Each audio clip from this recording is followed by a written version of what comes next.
That good-for-nothing wife. Just ditch that woman before we get into real trouble. I overheard my husband Brad and his mother say as they thought I was asleep. Their attitudes had completely changed. They left home, but shamelessly returned, claiming they didn't want to lose their assets, and began causing chaos. When I confronted them with the reality of our situation, their true colors showed. My name is Daisy. I'm 30 years old. After dating Brad for 5 years, we got engaged and moved in with his parents. Initially, we agreed to buy our own house when we had our first child. Nearly 2 years have passed without a child, and we're still living with his parents. Living with Brad, his mother, and his younger brother, I often became a subject of concern for those around me. My parents lived far away and couldn't help, but my husband was always kind, and I had a good relationship with my mother-in-law, which made me happy. One day, I had an accident and broke a bone, ending up hospitalized and unable to move on my own. At first, my husband and mother-in-law visited me daily, showing their concern, but soon, their visits dwindled to once a week. Despite being grateful for their visits, my world shattered when I overheard their conversation after the doctor informed me I might have lasting injuries. She can't do housework or anything, but she's going to cost us more than ever. What a useless wife, Brad sneered. With her lingering issues, having kids is even more out of the question. Maybe it's a good thing we don't have kids. If she stays bedridden, I'll have to do all the housework and care for her. I didn't sign up for this, he continued. I didn't either, his mother chimed in. She was supposed to do the housework and caregiving. If she hadn't gotten into that accident, she could have continued as our maid. What a disappointment. Before this becomes too troublesome, get rid of her. I'll divorce her quickly, Brad agreed. Thinking I was asleep, they had this conversation in my hospital room. To them, I was nothing more than a maid and caregiver. Their attitudes became blatantly cold afterward. Your husband hardly comes anymore, does he? He must be searching for a new woman. Only you had a child, you might have kept him, my mother-in-law taunted. As Brad's visits became even less frequent, she seemed to take pleasure in saying nasty things. However, my brother-in-law stepped up. He did the laundry, checked if I needed anything, and was generally very helpful. He visited me nearly every day and even took me outside in my wheelchair, providing a small comfort in an otherwise painful time. When I felt suffocated by my long hospitalization, I was often exhausted from physical therapy and sometimes wanted to give up. But I think I've made it this far thanks to my brother-in-law. His presence was an immense help to me. Although I'm not getting worse and physical therapy is going well, it's still uncertain if there will be any lasting issues. When I told my husband and mother-in-law about this, they started arguing. Seriously? See, I told you we should have gotten rid of her sooner, my mother-in-law scoffed. What are you two even saying? Aren't you being too harsh on Daisy, who's been taking care of our house and our father all this time? My brother-in-law retorted. In reality, I had been caring for my father-in-law for 5 years while dating my husband. When we started dating, Brad's parents suggested, why don't you live together since you're going to get married anyway? It's a great deal. We can save money, live together, and then get married when we're settled, they added. When I hesitated, they reassured me, it's okay. We have plenty of rooms and we won't invade your privacy. Plus, you don't need to pay rent. You want to marry my son, right? How could I refuse? But in return, they had a favor to ask. Daisy, while you're working from home, can you look after our father who needs care? It's only for 4 to 5 hours during the day when I'm out for my part-time job, Brad's mother asked. We also have my brother, so the two of you can work together. My brother-in-law, who also worked from home, and I teamed up to take care of my father-in-law. My father-in-law and brother-in-law were very close. My father-in-law had a hobby of collecting furniture and even had a separate house just for it. My brother-in-law and I always enjoyed hearing about his hobby, and my father-in-law loved his caring son, Reagan. Eventually, my father-in-law's health began to decline, and after years of care, he passed away. After that, my husband proposed to me, saying, "Thank you for always taking care of my father. Let's continue to be together. Let's get married." Despite having worked hard on housework and caregiving, the moment I became immobile, my husband and mother-in-law's attitude changed as if I were worthless. Even I, normally composed, was infuriated. "Force me, please pay what you're supposed to," I demanded. "Well, I don't want any trouble, so I'll give you the house. Let's waive the division of other property," Brad conceded. I wondered if he would really give me the house, but since my father-in-law had left a substantial inheritance, it seemed plausible. The inheritance, divided among my mother-in-law, Brad, and Reagan, amounted to approximately $300,000 each, so Brad seemed to have enough assets. Reagan was tasked with handling all the paperwork with the executor, requiring several trips to the court, which was quite a hassle. "No way, we can't give away the house. If we divide the property, I'll lose half my savings," Brad protested. "It's just a wastefully large house in the countryside. Even if we give it away, it's not an issue. At the highest estimate, it's only worth about $100,000, and various fees will be deducted when we sell it. It's cheaper than losing half my savings," Reagan reasoned. "Well, if you say so, Brad, but what if she demands more later? What if rumors spread in the neighborhood because we abandoned her?" My mother-in-law worried. As they debated what to do with me, Reagan interrupted, "Then I'll take her in." "Why would you go out of your way to do that?" Brad asked suspiciously. "Ah, you've been interested in Daisy, haven't you? That's why you're so willing. You can have her if you want, but she's no longer of any use to us. Don't ask to take Daisy and the house back later, okay?" My mother-in-law sneered. "Why would I? I just hope you won't come asking for money later. And remember, you can't return damaged goods," Reagan replied sharply. Brad and Reagan signed the papers and arranged to formally change the property title through a lawyer. "I'll take out some money from my savings, so why don't you find a younger, healthier, and prettier woman to marry and build a better house?" Reagan suggested. "Sounds good," Brad agreed. Then he turned to me. "Hey Daisy, get a lawyer to file for our divorce quickly." They said they'd stay in a hotel for a while and left the room. Reagan and I silently saw them off. I had to find a lawyer to file for our divorce first.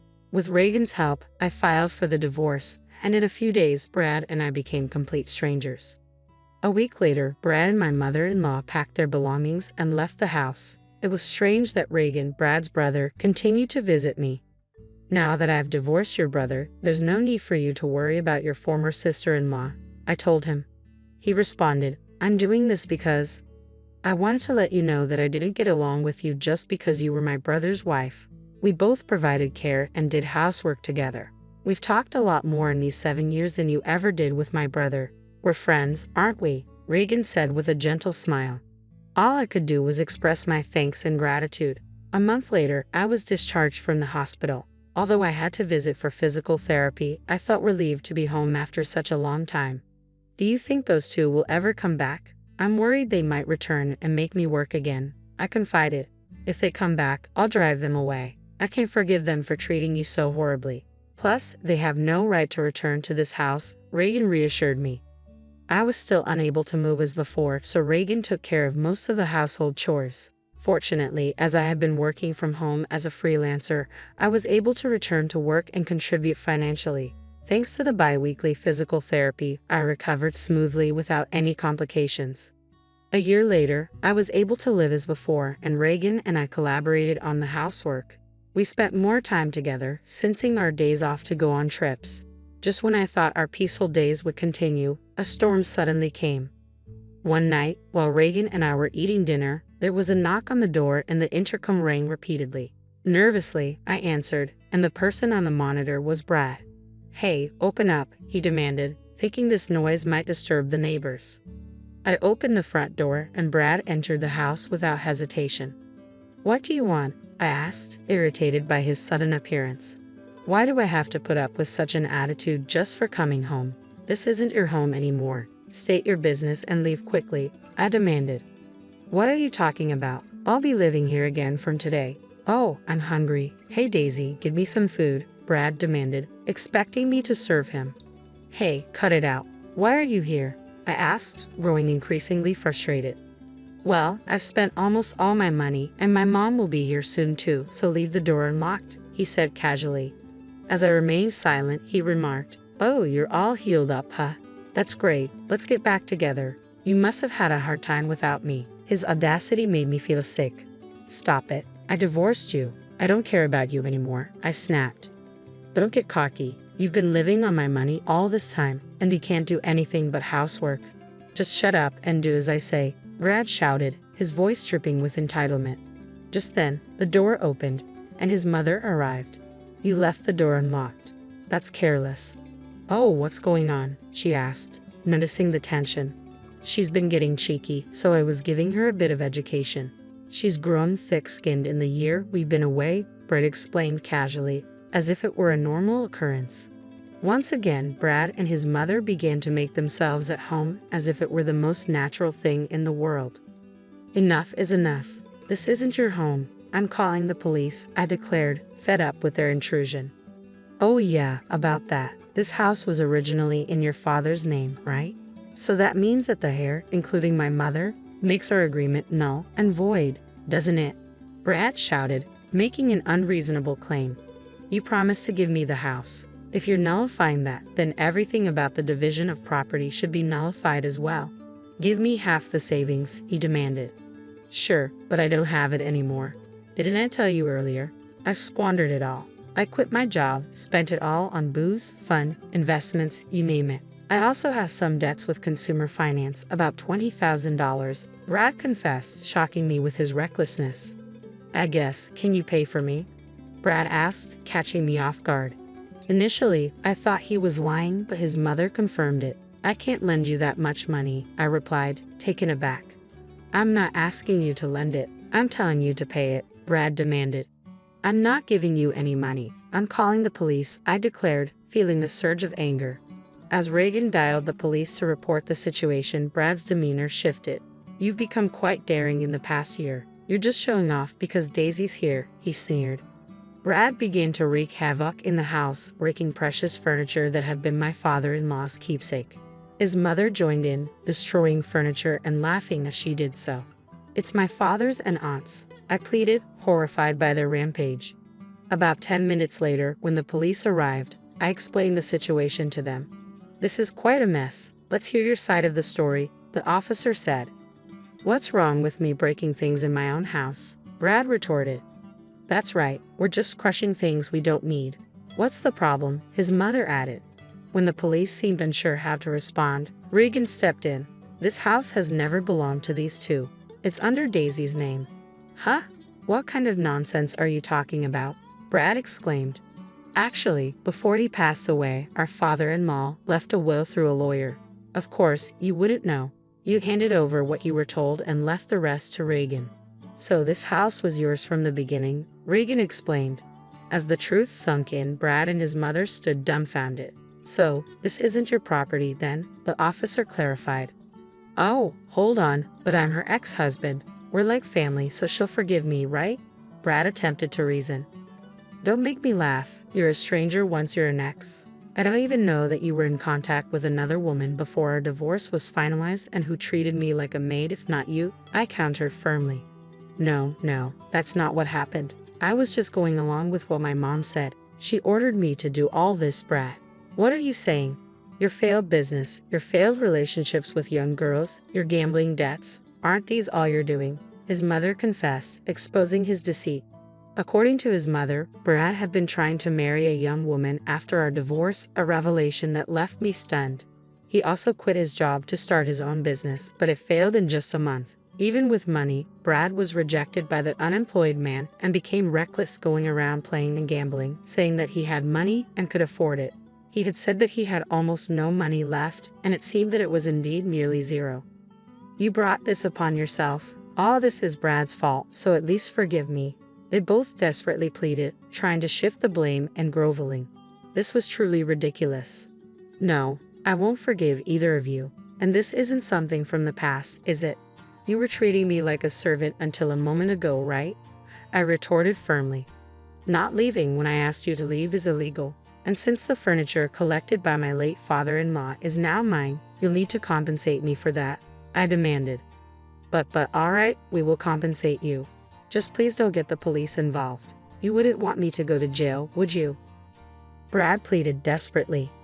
I actually don't care at all. By the way, we're married, I revealed, shocking them both. It turned out I was married to my former brother-in-law, Reagan. He was now my husband. It hasn't even been a year, and you've moved on to another man, my own brother at that. Brad exclaimed in disbelief. What are you talking about? You moved on before you were even divorced, didn't you? You wouldn't return Daisy to me, no matter how many times I asked. Stop clinging to the past already, Reagan countered, leaving Brad speechless. I don't care anymore. I'll pay for whatever damages there are. How much for my idiot husband's junk? Reagan asked, taking charge of the situation. Well, if we calculate roughly about $100,000, I replied. Huh? What? Brad and his mother were shocked. The furniture that my father-in-law had collected was all high-end pieces made by famous designers. Brad and his mother, who had no interest in these items, seemed to have believed they were just junk, I explained. You're going to compensate for what you've broken, right? We're not sure if we can get the same items, but make sure to pay properly, Reagan asserted. Unable to afford such compensation, Brad and his mother were distraught. For the time being, the police took them away for trespassing and vandalism. Of course, I didn't forgive them and went ahead with the lawsuit. Afterwards, Brad and his mother, who were desperately seeking help from Reagan, were bluntly rejected, with him saying, I'm ashamed to even be related by blood. Brad and his mother were likely receiving their just desserts together. And there's one more thing I kept secret. My father-in-law told me to sell the house and use the money as I wish. Reagan had told me that the price of the house was $100,000, but in reality, the document stated the value of the house around $500,000. It's a good location, so it might sell for a bit more. But for now, Reagan and I decided to take it easy in the house. My father-in-law left us with no plans to sell it. Eventually, we planned to sell the land and build a new house. I had some worries about having children, so after getting married to Reagan, I went to the gynecologist for a checkup. But there were no issues with either Reagan or me. Now, with the troublemakers gone, Reagan and I are living happily together. I never thought a simple photo would turn my life upside down, but that's exactly what happened last Tuesday. There I was, standing next to Mr. Peterson, our company director, both of us smiling as he shook my hand. The caption read, "Finally got that promotion. Hard work pays off. Career milestone." I didn't think much about posting it, just another career update on social media. How wrong I was. My name is Audrey, and at 25, I'd finally gotten my first big break at Marshall & Associates, moving up from entry-level manager to department head. It wasn't an easy journey, 3 years of overtime, countless presentations, and more coffee than I care to admit. But I did it on my own, and that meant everything to me. I was still riding the high of my promotion when my phone buzzed. The number wasn't saved in my contacts, but I recognized it instantly. My mother. 7 years of silence, and now, out of the blue, she was calling me. My hand trembled as I stared at the screen. Hello? My voice came out smaller than I intended. Audrey, sweetheart. My mother's voice was exactly as I remembered it, that sickly sweet tone she used when she wanted something. Your father and I just saw your post. We're so proud of you. Proud. The word hit me like a slap. Where was that pride when I needed it most? Thanks, I managed to say, gripping my desk to steady myself. We should celebrate. Why don't you come over this weekend? We can discuss throwing a proper party for you. The whole family would love to see how successful you've become. The whole family, including Sarah, my younger sister. The golden child, the favorite. The one who could do no wrong. I'll think about it, I said, my throat tight. Please do, darling. We've missed you so much. It's time to put the past behind us, don't you think? After we hung up, I sat at my desk, staring at nothing. 7 years of silence, broken because of a social media post. 7 years since I'd walked out of that house, vowing never to return. 7 years of building a life without them. My hand brushed against the medical alert bracelet on my wrist, the one that warned about my peanut allergy. The same allergy that my parents had treated as an inconvenience, and Sarah had used as ammunition for her cruel jokes. My grandmother's words echoed in my mind, family is who treats you like family, not just who shares your blood. She'd been my real parent these past 7 years, supporting me through college, believing in me when no one else did. The words, "we're proud of you," kept echoing in my head. Funny how those words could feel so hollow coming from one person and so genuine from another. I looked at the photo on my desk, me and Grandma at my college graduation. She was beaming with real pride that day, not the manufactured kind my parents were suddenly showing.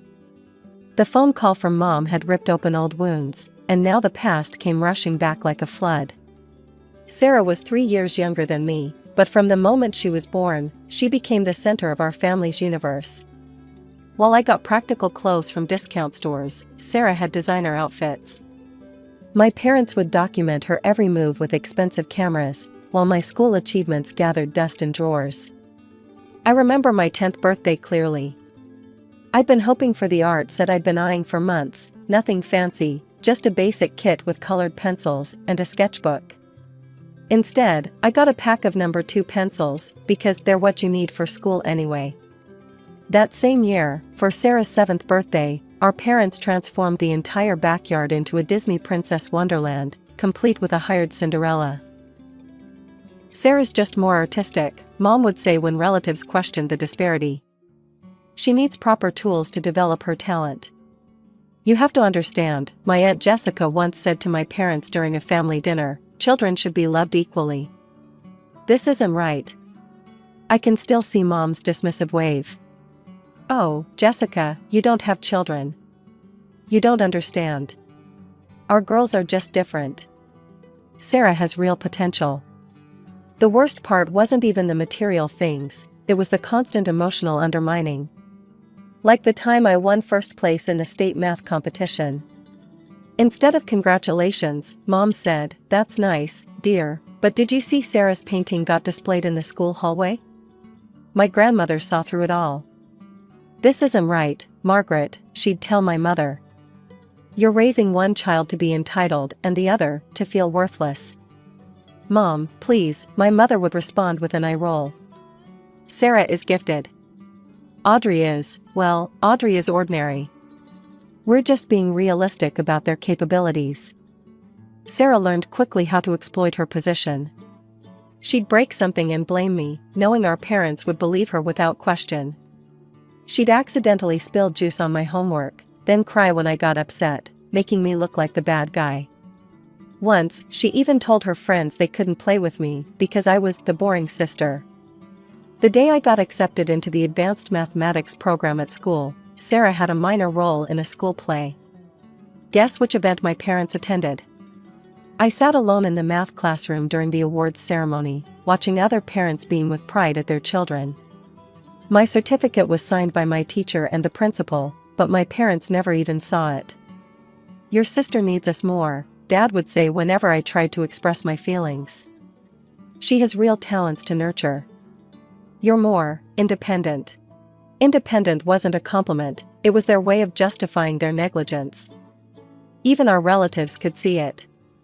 During family gatherings, conversations would halt when Sarah would dramatically demand attention or deliberately exclude me from activities. The adults would exchange uncomfortable glances, but my parents remained oblivious, or perhaps willfully blind. Life has a way of throwing curveballs when you least expect them. Mine came in the form of a peanut butter sandwich at Grandma's house when I was 12. I'd eaten peanut butter countless times before, it was actually one of my favorite foods. But that day was different. "Want a sandwich, sweetheart?" Grandma had asked, making her famous peanut butter and honey combination. I nodded eagerly, watching her spread the creamy peanut butter across the bread. 3 bites in, something felt wrong. My throat started to tighten, and breathing became increasingly difficult. I remember dropping the sandwich, my hands clutching at my throat. What happened next is still a blur in my memory. Grandma's quick thinking saved my life. She immediately recognized the signs of anaphylaxis and called 911. I remember her holding my hand in the ambulance, her voice steady but scared. "Stay with me, sweetheart. Just keep breathing." My parents arrived at the hospital about an hour later, clearly annoyed at having to leave work. Mom was tapping her foot impatiently while the doctor explained about severe peanut allergies and how they can develop suddenly, even if you've never had problems before. "She'll need to carry an EpiPen at all times," the doctor emphasized. "And you'll need to be very careful about checking ingredients in everything she eats. Cross-contamination can be dangerous too." Dad nodded absently, checking his watch. Mom was already on her phone, probably texting Sarah's dance instructor about being late for pickup. The ride home was worse than the hospital. They waited until we were in the car before letting their true feelings show. "This is just perfect," Mom muttered. "As if we don't have enough to deal with. First the math tutoring, now this," Dad added. "Everything with you has to be complicated, doesn't it, Audrey?" I pressed myself against the car door, trying to make myself as small as possible. My throat was still sore from the reaction, but their words hurt more than any physical pain. The years that followed were a careful dance of reading labels and carrying EpiPens. Grandma made sure I had proper medical alert bracelets and helped me learn how to advocate for myself. She even called the school to make sure they understood the severity of my condition. Sarah, of course, found endless amusement in my new medical condition. She'd wave peanut butter sandwiches in my face, laughing when I flinched away. "Oh, sorry," she'd say with fake innocence. "I forgot you're allergic to everything now." At family gatherings, she'd loudly announce, "Be careful everyone, Audrey might die if she eats the wrong thing," making me feel like even more of an outsider. My parents never corrected her behavior. If anything, they seemed annoyed by my need for caution. I learned to pack my own meals, check every label 3 times, and never trust food I hadn't personally verified. It was exhausting, but it became my normal. My high school graduation should have been a moment of triumph. Full scholarship to Northwestern State University, I'd done it entirely on my own, maintaining straight A's while juggling part-time jobs and my constant vigilance about food allergies. The acceptance letter felt like validation for all those nights I'd spent studying while Sarah's music blasted through the walls from her bedroom. The family dinner where I announced my college acceptance is forever etched in my memory. "I got into Northwestern," I said, trying to keep my voice steady. "Full academic scholarship." "That's nice, dear," Mom said, barely looking up from her plate. "The thing is," I continued, gripping my fork tightly, "I'll need help with housing. The scholarship covers tuition, but not accommodation. I've looked into the costs, and..." "No," Dad's response was immediate and flat. "You chose to apply to a college in another state. That was your decision. We're saving for Sarah's education. She's planning to attend Juilliard in 2 years, and that's not cheap." I stared at my plate, fighting back tears. Sarah smirked from across the table, twirling her pasta with deliberate slowness. "But it's just the housing cost," I tried again. "The scholarship covers everything else." "Audrey," Mom's voice was sharp. "We've made our decision. If you want to go to college out of state, you'll have to figure out the housing situation yourself." That's when the front door opened, and Grandma walked in, holding a congratulations balloon and a small gift bag. Her smile faded as she took in the scene, my red eyes, Sarah's smug expression, our parents' cold faces. "What's going on?" she asked, looking around the table. Sarah giggled, always eager to twist the knife. "Oh, Audrey got into college, but she'll be living on the street because Mom and Dad won't pay for her housing. They're saving their money for my Juilliard education instead." The silence that followed was deafening. "Is this true?" Grandma's voice was quiet but sharp. When no one answered, she continued, "Margaret, Richard, how dare you? Your daughter earned a full scholarship, and you won't even help her with housing?" "Mom, please," my mother sighed. "Sarah's education." "Sarah's education?" Grandma's voice rose. "What about Audrey's education? What about supporting both your children? And you," she turned to Sarah, who was still wearing that satisfied smirk, "you're becoming a cruel, spoiled child. I'm ashamed of how you're behaving." Sarah's face crumpled, and she burst into tears, her usual tactic when things didn't go her way. Mom and Dad immediately rushed to comfort her, shooting angry glares at Grandma and me. "This is exactly what we mean," Mom snapped. "Audrey and you, Mom, you're always causing problems. Always making everything difficult." Something inside me snapped. Without a word, I stood up and walked out of the dining room. I climbed the stairs to my bedroom, pulled out my old duffel bag, and started throwing in clothes. Grandma appeared in the doorway a few minutes later. "Pack everything you need, sweetheart. You're coming home with me." "But college," I started. "Will be taken care of," she said firmly. "I'll pay for your housing. You focus on your studies and building your future." 20 minutes later, we walked out of that house together, leaving behind my parents' angry voices and Sarah's theatrical sobs. In that moment, I felt something I hadn't felt in years: hope. College life was everything I'd hoped for and more. My tiny apartment near campus became my sanctuary, a place where I could finally breathe freely without walking on eggshells. Grandma visited often. She never missed a birthday, a holiday, or any milestone in my life. My parents and Sarah, on the other hand, became ghosts. No calls on Christmas, no cards on my birthday, not even a text message during graduation. 7 years of complete silence. So when I found myself standing on their doorstep after that phone call about my promotion, it felt surreal.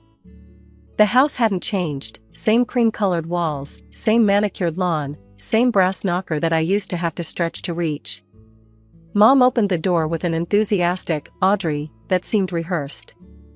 She pulled me into a hug that felt foreign and stiff. The living room was exactly as I remembered it, still dominated by Sarah's achievements. Her Juilliard degree held the place of honor above the fireplace. She sat in Dad's old armchair, scrolling through her phone, barely acknowledging my presence except to roll her eyes when Mom gushed about my promotion. "We're so proud of you, sweetheart," Mom kept saying, the words sounding hollow after 7 years of silence. "Aren't we, Richard?" Dad nodded from his spot on the couch. "Very proud. Making your way up in a big company like that. We should celebrate properly," Mom continued, her voice taking on that familiar planning tone I remembered from all of Sarah's parties. "A big family gathering, right here at home. Everyone would love to see you, Aunt Jessica, all your cousins." "Grandmother too?" I asked pointedly. Of course," Mom said quickly, though I caught her slight grimace. "We want to make things right, Audrey. It's been too long. Let's say 2 weeks from now? Give everyone time to make arrangements?" I found myself nodding, though every instinct screamed this was wrong. "Sure, that sounds nice." The 2 weeks leading up to the party were strange. Work kept me busy with my new responsibilities, but my phone buzzed constantly with messages from my suddenly attentive family. Mom sent daily texts about party preparations.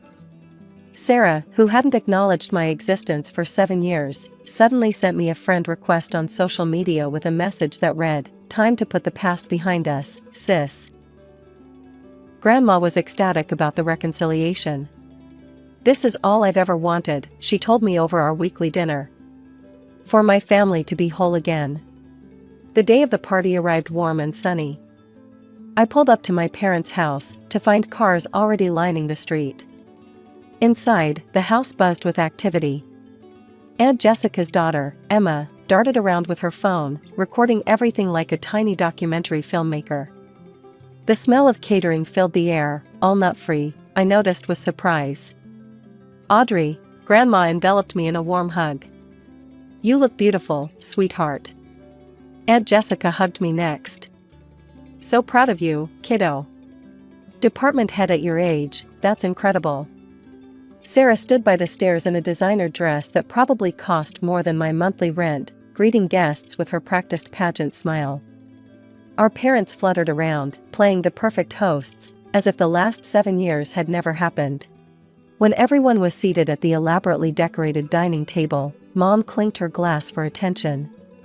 "We're so happy to have everyone here today," she began, smiling broadly. "As you know, we're celebrating Audrey's promotion." She paused for polite applause. "It's wonderful to see her finally finding her footing in the corporate world." I should have known the word "finally" was a warning sign. "And speaking of success," Mom continued, her voice brightening, "I'd like to take a moment to talk about our Sarah. Many of you know she graduated from Juilliard with honors last year. She's such a talented artist, truly gifted." The next 5 minutes were a detailed recap of Sarah's achievements, ending with, And now that Audrey has this wonderful position and the ear of management, we're hoping she'll help her incredibly qualified sister join this prestigious company." The table fell silent. I could feel Grandma's eyes on me, see Aunt Jessica's uncomfortable shift in her chair. Emma kept her phone trained on the scene, capturing every excruciating moment. "Actually," I said, my voice surprisingly steady, "I'm not in a position to hire anyone. I'm a department head, not a director. I don't make hiring decisions." Mom's smile tightened. "But surely with your new influence." "Excuse me," I cut her off, standing up. "Mom, Dad, can we talk privately?" They followed me into the kitchen, their practiced smiles dropping as soon as we were alone. "I thought this was supposed to be a celebration of my promotion," I said quietly. "Not a networking event for Sarah." "Don't be selfish, Audrey," Mom snapped. "Sarah needs this opportunity. Family helps family." "Selfish?" I repeated in disbelief. "After 7 years of no contact, you reach out only because you want something from me, and I'm the selfish one?" Dad's face hardened. "We've given Sarah every advantage, invested everything in her future. The least you could do is help your sister now that you're in a position to do so." We returned to the dining room, the tension following us like a storm cloud. I sat down, trying to ignore the concerned glances from Grandma and Aunt Jessica. The catering staff had served the main course while we were gone, some kind of elegant chicken dish with a creamy sauce. I took a few bites, my mind still churning from the conversation in the kitchen. The sauce had an interesting flavor, nutty, almost. My throat suddenly felt tight. A familiar panic gripped me as I realized what was happening. "Peanuts," I managed to gasp, my hand already fumbling for my purse and the EpiPen inside. "There's peanuts." The room began to spin. I could hear chairs scraping, voices raising in alarm. Grandma's voice cut through the chaos, "Someone call 911." Everything after that became a blur of sounds and shadows. The last thing I remember was the feeling of my throat closing and Grandma's hands gripping mine. I woke up to the steady beep of hospital monitors. My throat felt raw, my body heavy. Grandma sat beside my bed, her face drawn with worry and exhaustion. "Oh, thank God," she whispered when she saw my eyes open. "We almost lost you, sweetheart. The doctors said it was one of the worst anaphylactic reactions they've seen." I tried to speak, but my throat was too sore. "Don't try to talk yet," Grandma said, squeezing my hand. "You've been out for several hours. The EpiPen and the paramedics barely got to you in time." I managed to rasp out, "How? The food, they knew." Before Grandma could answer, Aunt Jessica burst into the room with Emma close behind. Emma clutched her phone, her young face uncharacteristically serious.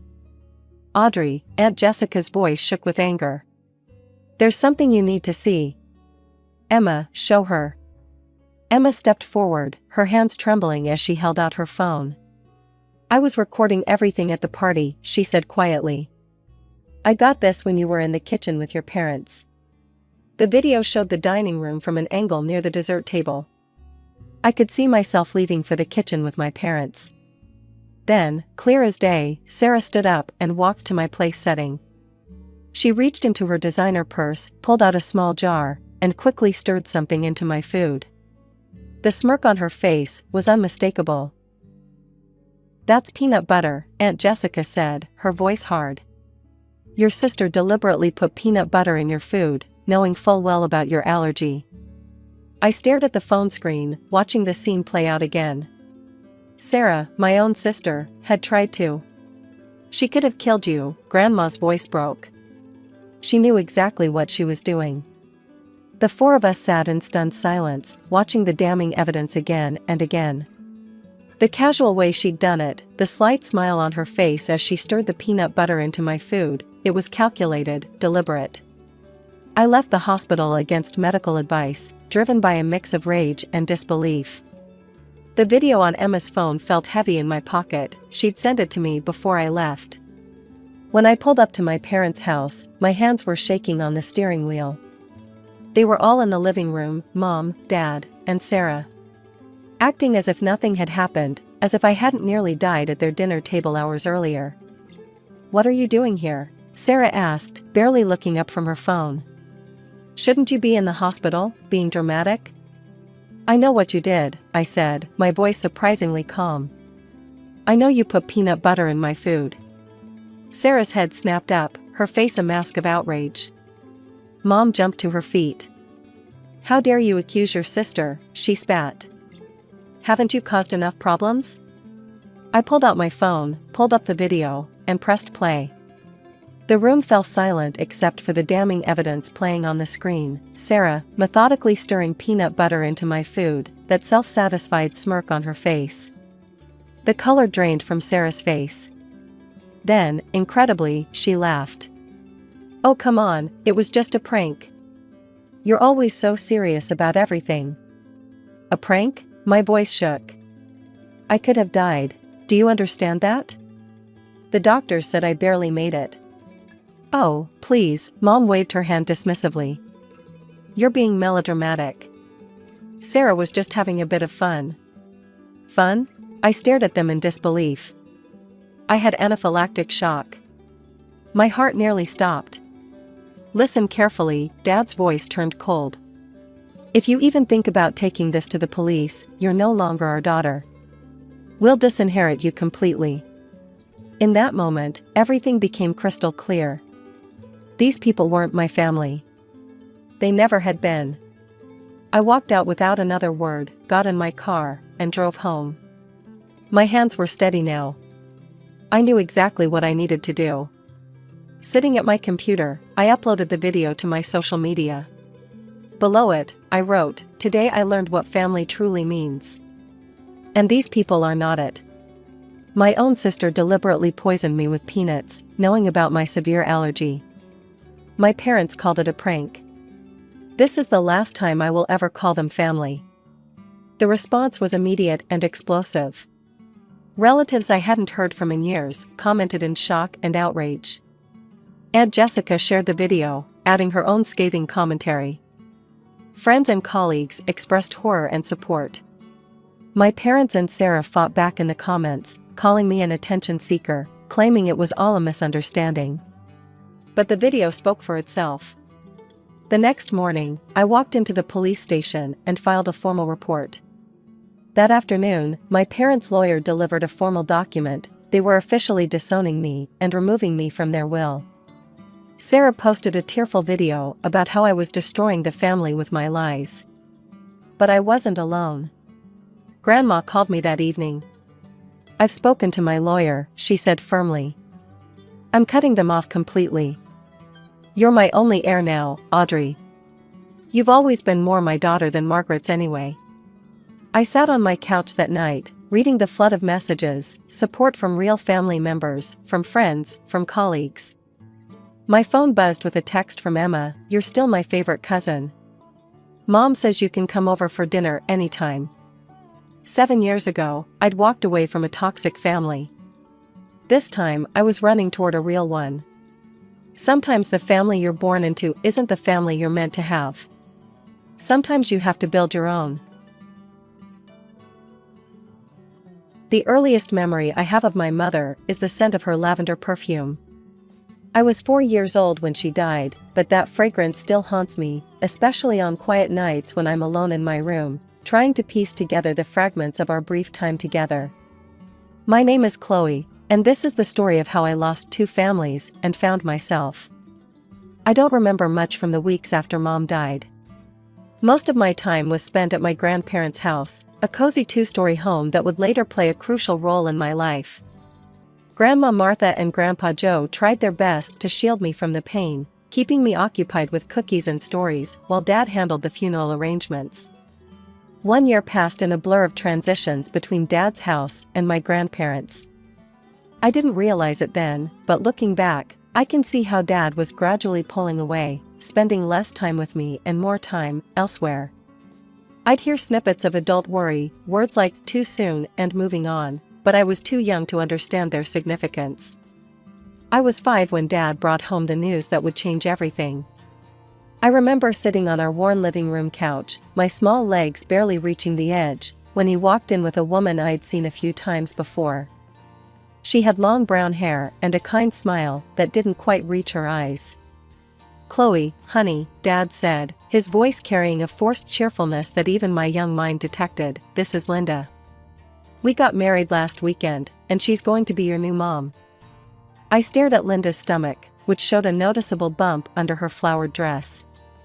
Dad followed my gaze and added, "And you're going to have a baby sister soon. Isn't that exciting?" The word exciting hung in the air like a lead balloon. Linda stepped forward, her hands clasped in front of her. "I know this is a lot to take in, Chloe. But I promise we'll make it work." I remember nodding, not because I agreed, but because it seemed like the thing to do. I retreated to my room that night and pulled out the only photo I had of my mom showing her holding me as a baby, both of us laughing at something off camera. I touched her face gently, trying to remember the sound of her laugh. It was strange watching Dad transform into a different person. The man who used to spend weekends taking me to the park now spent his time painting the nursery and attending birthing classes with Linda. I tried not to mind, really, I did. After all, Linda wasn't unkind to me. She'd drive me to school in her blue Honda, ask about my day, and make sure I had everything I needed.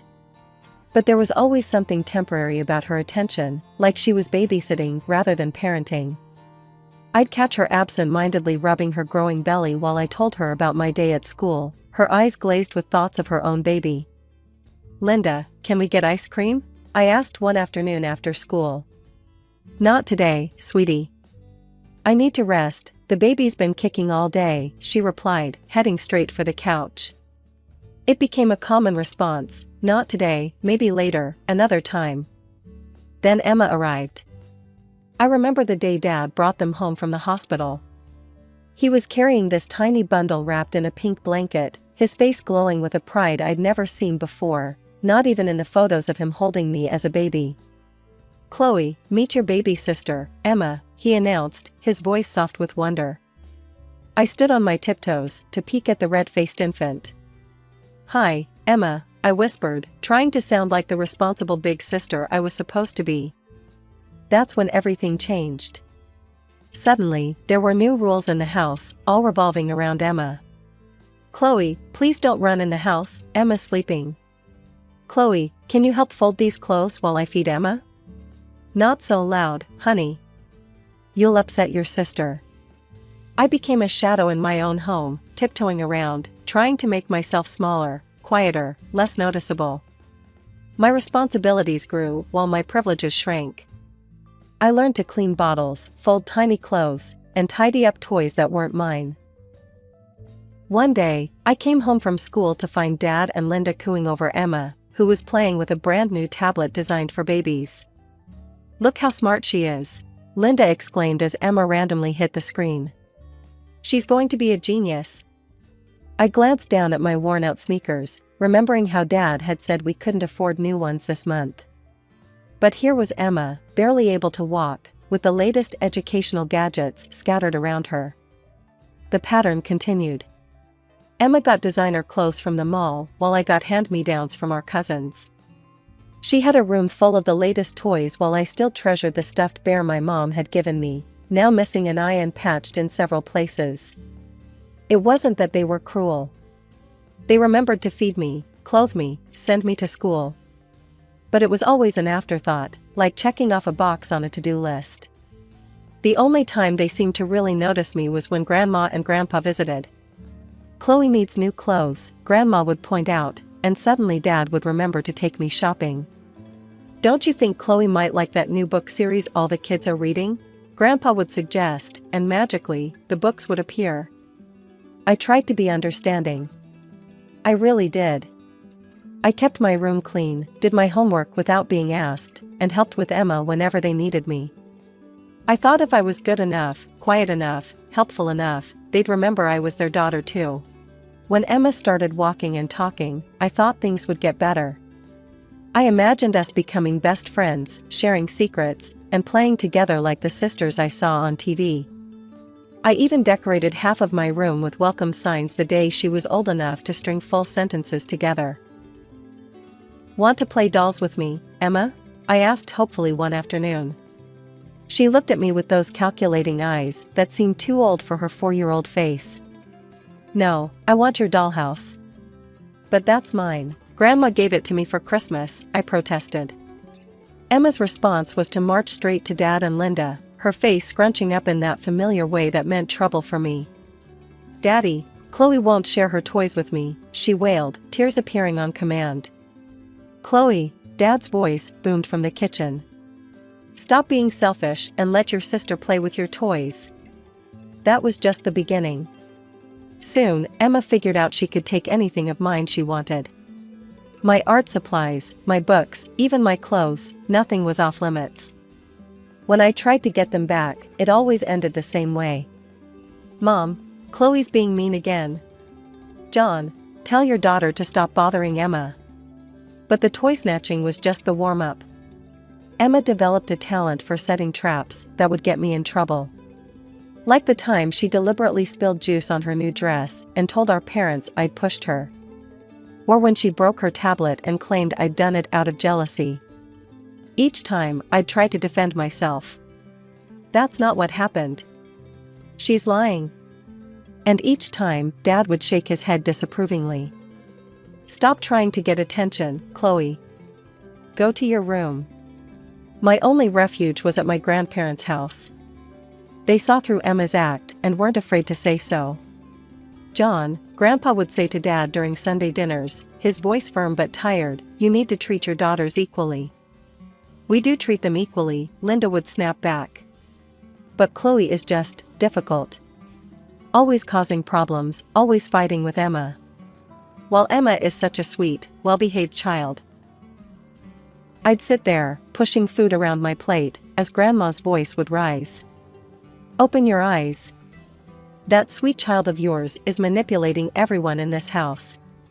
You're raising a little con artist, and you can't even see it. Mother, please, Dad would try to intervene. You're being unfair to Emma. Unfair? Grandpa would scoff. What's unfair is watching you two spoil one child rotten while treating the other like she's invisible. That's what's unfair. But it was like talking to a wall. Dad and Linda had their narrative about their perfect younger daughter and their problematic older one, and nothing could shake it, not even the truth staring them in the face. Senior year should have been exciting, full of dreams about college and future plans. Instead, I found myself constantly worried about whether I'd even get to go. One night, as I was heading to the kitchen for a glass of water, I heard whispers that made me stop in my tracks.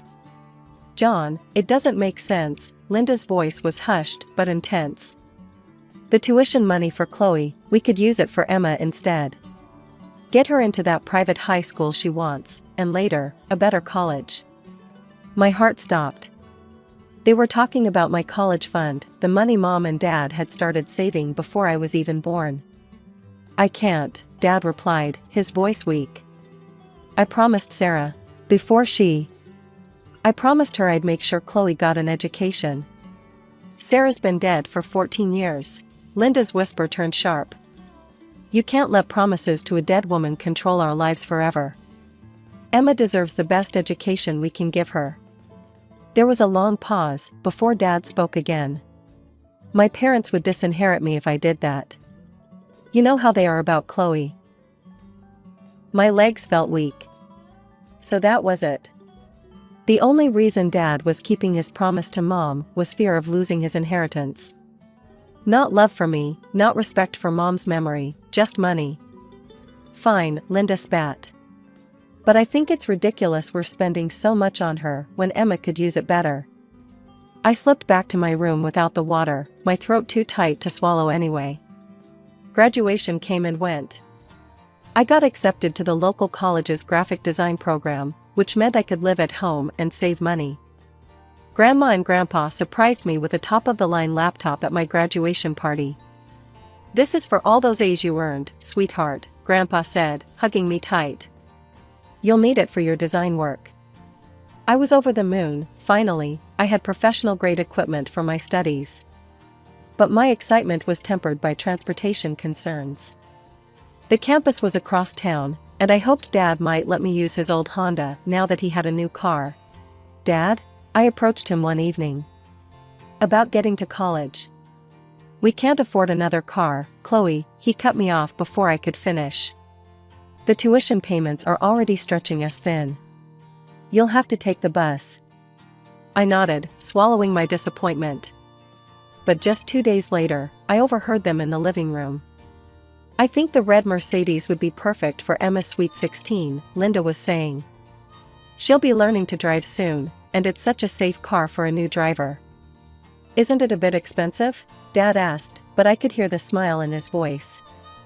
"Only the best for our little princess," Linda replied. "We can start saving now, she'll be 16 before we know it." I stood there, my bus pass clutched in my hand, thinking about the hour-long commute I'd be making each way while they planned to buy my 14-year-old sister a luxury car. 2 years into college, life had fallen into a predictable routine of classes, bus rides, and trying to stay invisible at home. Then came the phone call that changed everything. "Chloe?" Grandma's voice sounded strained. "Could you come visit us this weekend? Your grandfather's had a bit of trouble with his heart, and we need to talk to you about something important." That Saturday, I found myself sitting in their familiar living room, the same place where I'd found refuge so many times during my childhood. Grandpa looked pale, but was sitting up in his armchair, Grandma perched on the armrest beside him. They exchanged a look I couldn't quite read, then Grandma took a deep breath. "Chloe, dear, we need to tell you something. After your grandfather's heart attack, we've done a lot of thinking about the future. We're getting old, sweetheart," Grandpa continued. "And maintaining this house is becoming too much for us. We've decided to move to Pine Grove Nursing Home." The tears came before I could stop them. But. Now, Grandma moved to sit beside me, pulling me into a hug that smelled of her signature lavender perfume, so similar to Mom's. "We'll have excellent care there. And you can visit anytime you want. I'll come every weekend," I promised through my tears. They both laughed, the sound warming the room. "You most certainly will not," Grandpa declared. "You're young. You should be out with friends, living your life, maybe meeting a nice boy." Then their faces grew serious again. Grandpa leaned forward in his chair. "There's something else we need to tell you. We've spent about half our savings on securing our place at Pine Grove. The rest will go to the family after we're gone." I started to protest that I didn't want to talk about this, but he held up his hand. "But the house," he continued, "we've already taken care of that. We've registered it in your name, Chloe. This house belongs to you now. It's all legal and official." My head spun. "Does Dad know?" Grandpa's face hardened slightly. "It's none of his business. This was our house to give, and we chose to give it to you." "But," I looked around at the familiar walls, the photos spanning generations, the corner where I used to hide during hide and seek. "Why?" "Because we're not blind," Grandma said softly. "And we want to make sure you're taken care of." I sat there, stunned, looking at these two people who had always been my strongest supporters, who had seen me when everyone else looked past me. "I won't tell them," I whispered, understanding instinctively that this needed to stay secret for now. Grandpa nodded approvingly. "Good girl. What's done is done, and it's no one's business but ours." 2 weeks passed in a blur of helping Grandma and Grandpa move to Pine Grove. The day they handed Dad the keys to their house, I felt my stomach twist. He had no idea those keys weren't really his to take. "This is wonderful," Linda gushed, already planning renovations in her head. "No more rent. We can finally have a real family home." They wasted no time moving us in. I watched silently as Linda walked through each room, her nose wrinkling at the vintage furniture and familiar decorations that held so many of my childhood memories.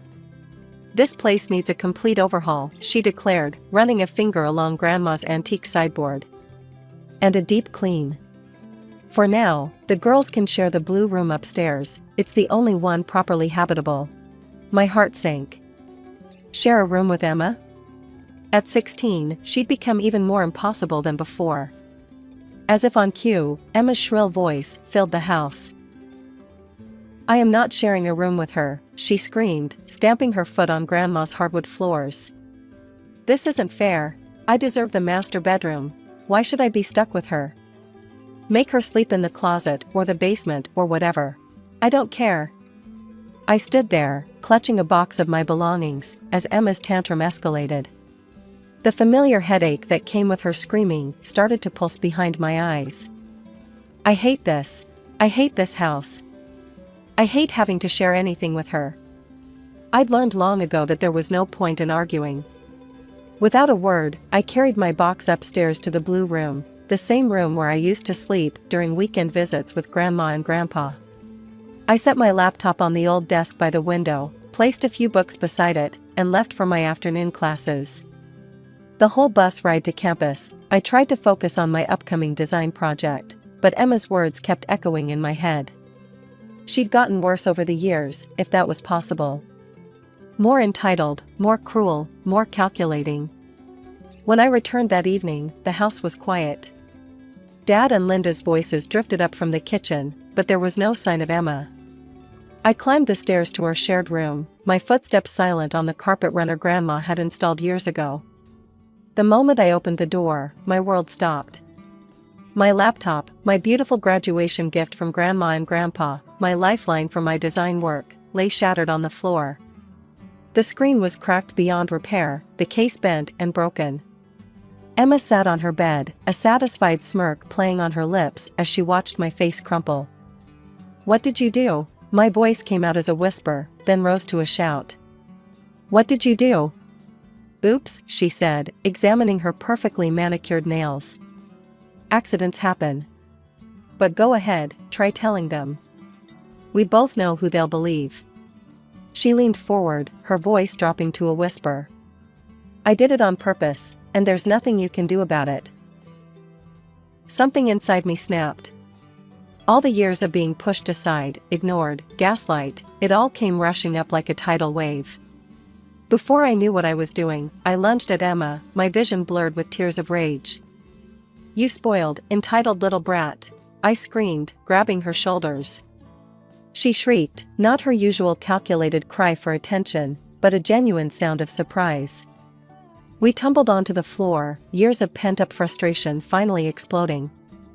"Help! She's crazy! Help!" Emma screamed, while I kept shouting about all the times she'd destroyed my things, lied about me, made my life miserable.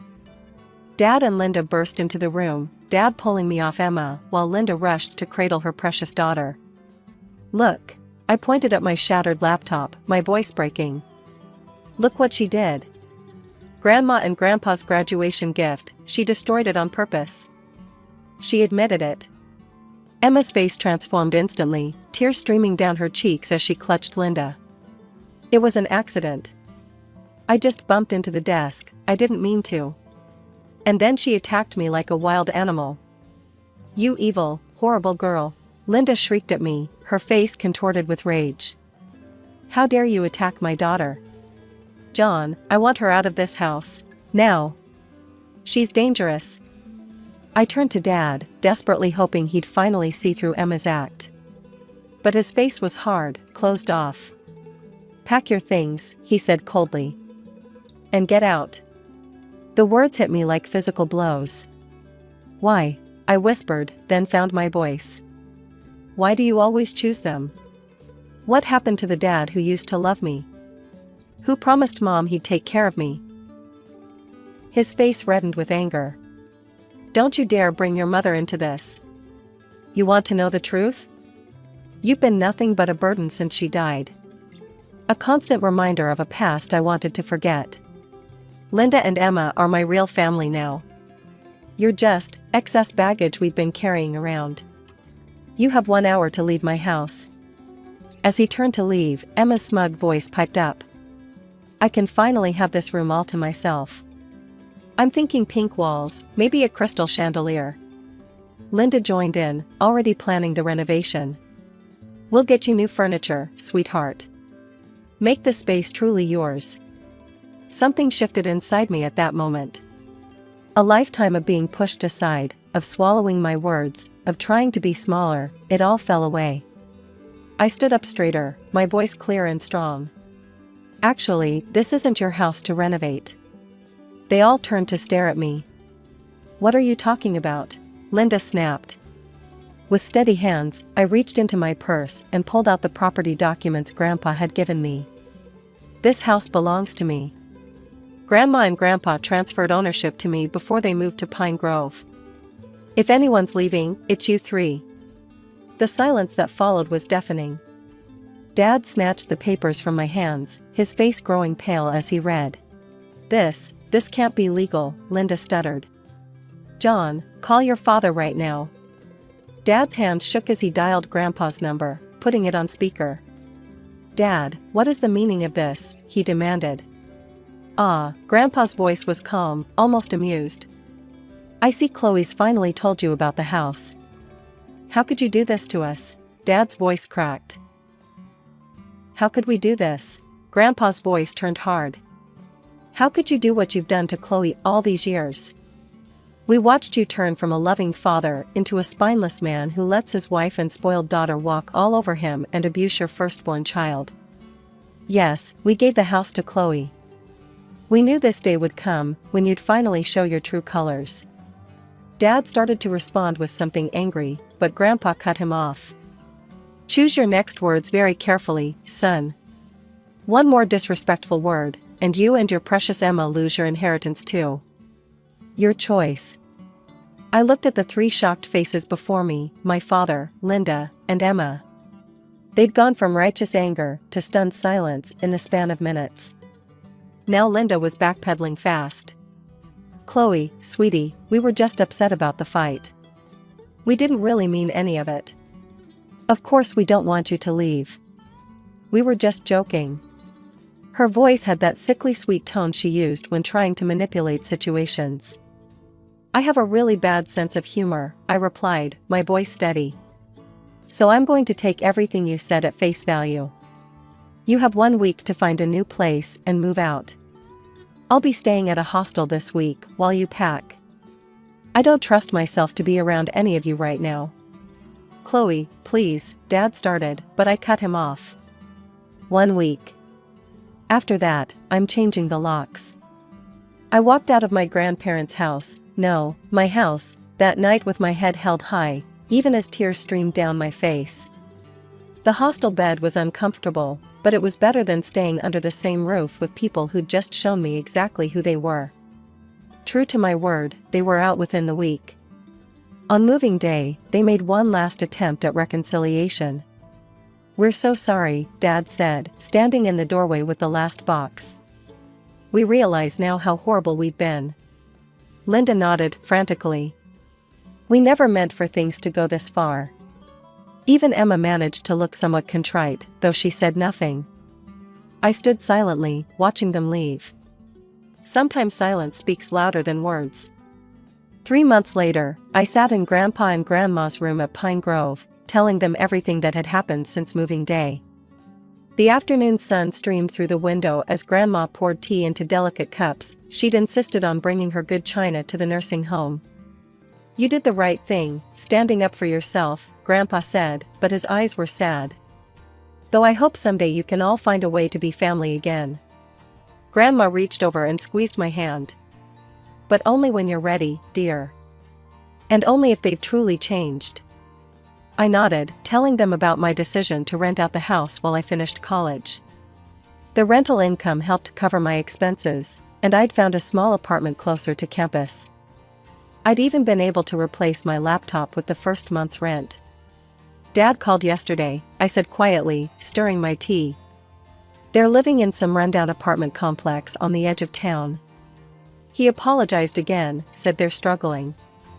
And how do you feel about that? Grandma asked gently. Honestly? Part of me feels guilty, but another part thinks they needed to experience consequences for once. I set my cup down.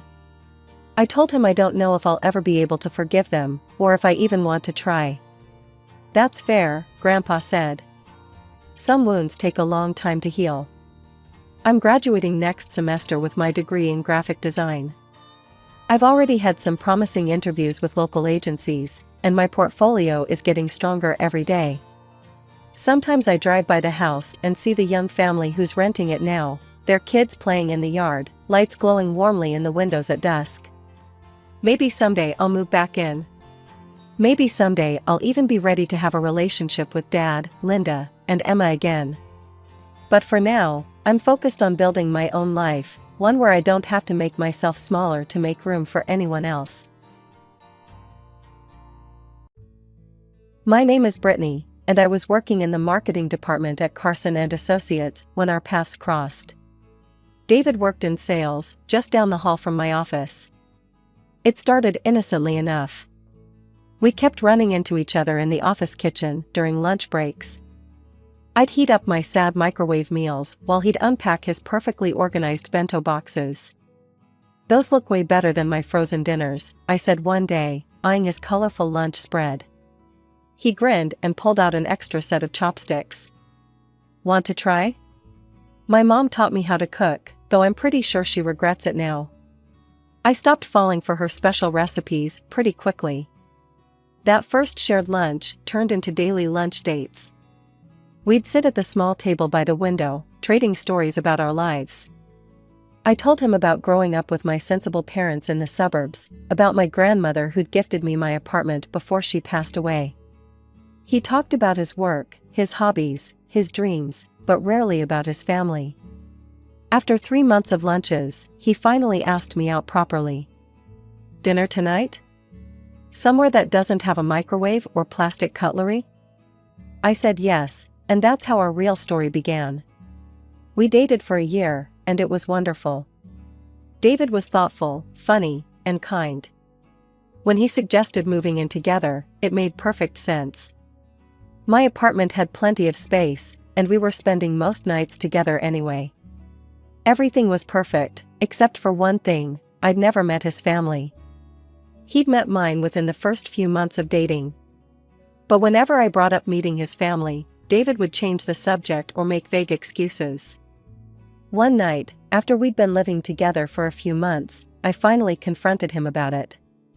We were curled up on the couch, watching a movie, when I paused it and turned to face him. "David, why haven't I met your family yet? Are you ashamed of me or something?" He let out a heavy sigh, running his hands through his dark hair. "God, no, Britt. I'm not ashamed of you, I'm ashamed of them." I laughed, thinking he was joking. "Come on, they can't be that bad." "They are." His voice was dead serious. "They're different. They think everything is a joke, and I mean everything.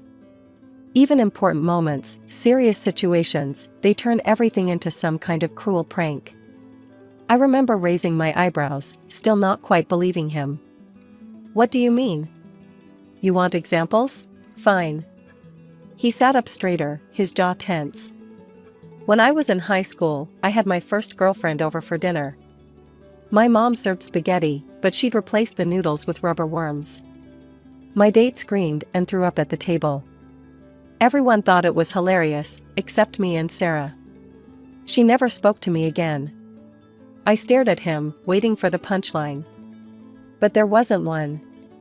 "Or how about when I had a big presentation in middle school? My brother replaced my notebook with an identical one filled with pornographic drawings. When I opened it in front of the class." He shook his head. "I got suspended for 2 weeks."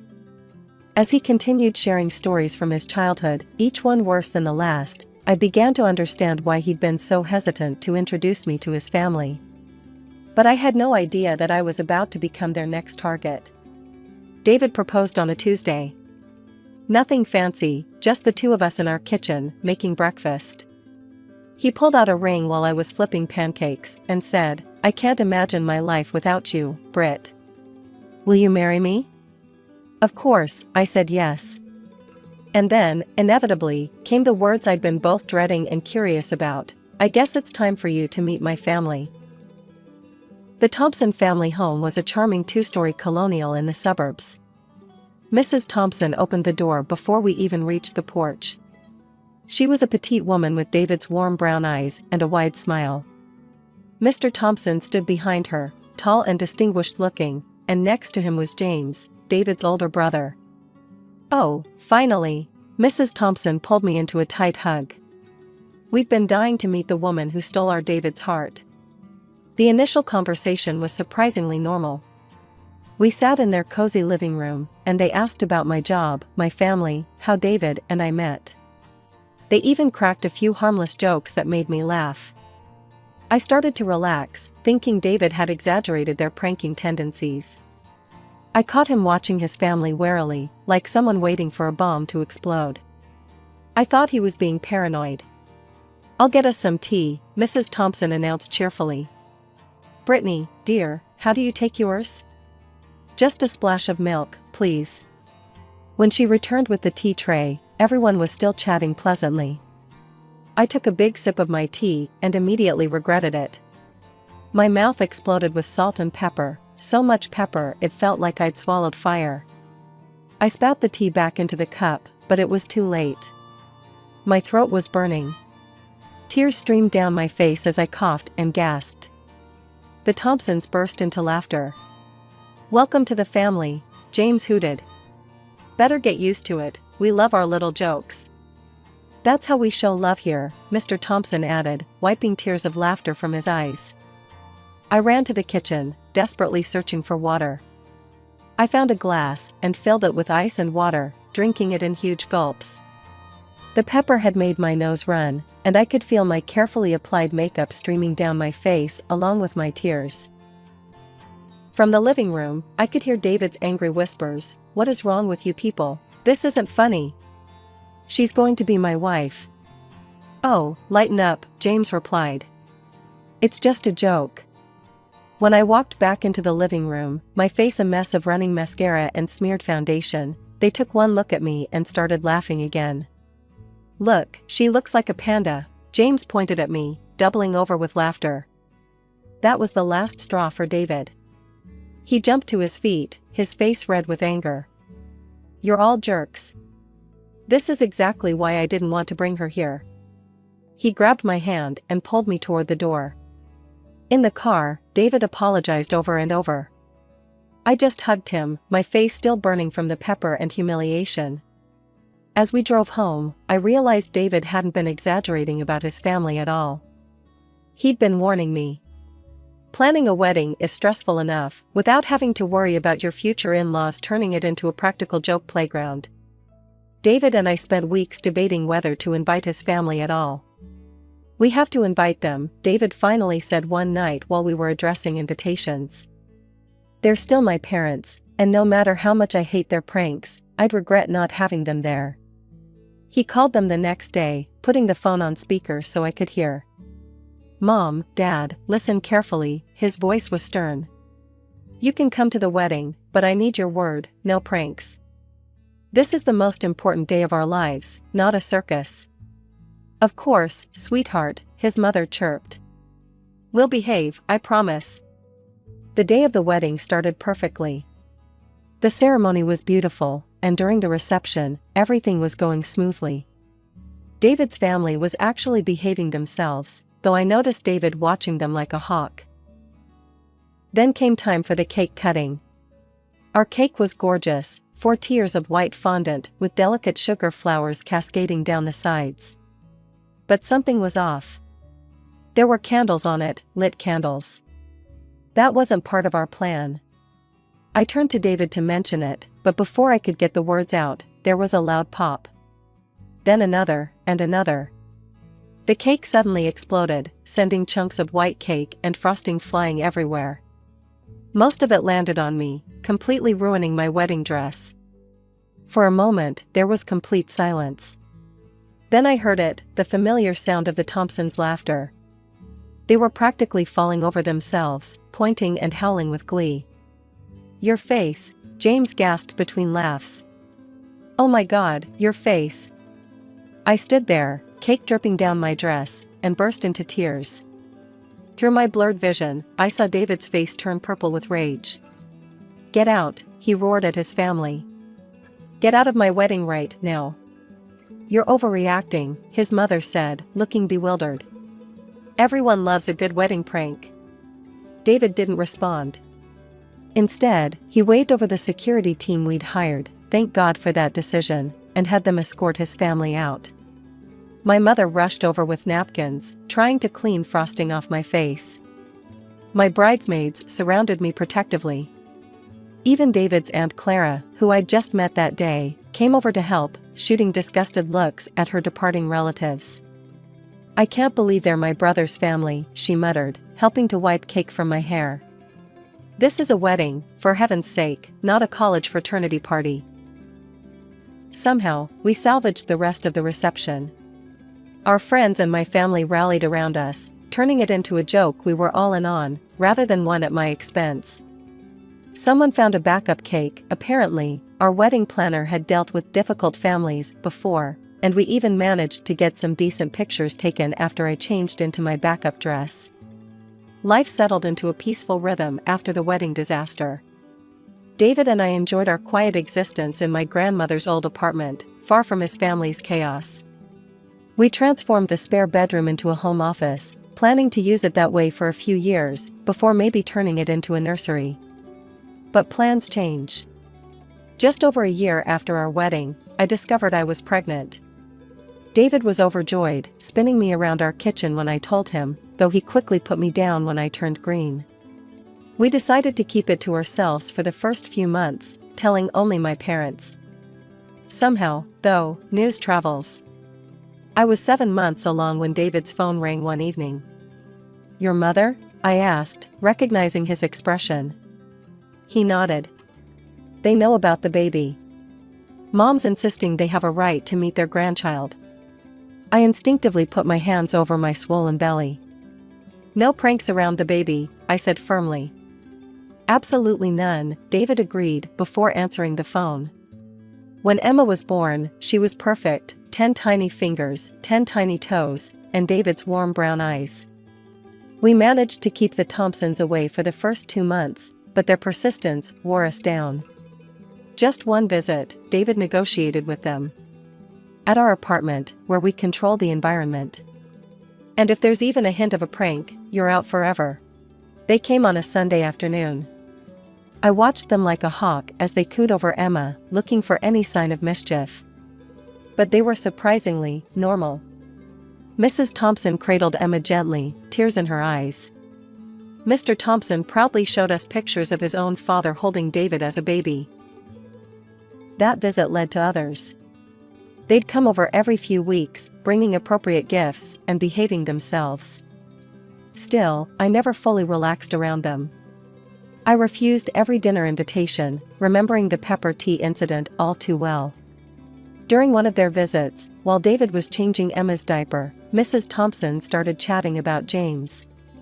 "Oh, he got married last month," she mentioned casually. "Such a small ceremony. Just at the courthouse. His Caroline refused to have a proper wedding." She shook her head disapprovingly. "I don't understand why." I bit my tongue to keep from saying, "Really? You don't understand why?" Instead, I just nodded, thinking about my own ruined wedding dress and exploding cake.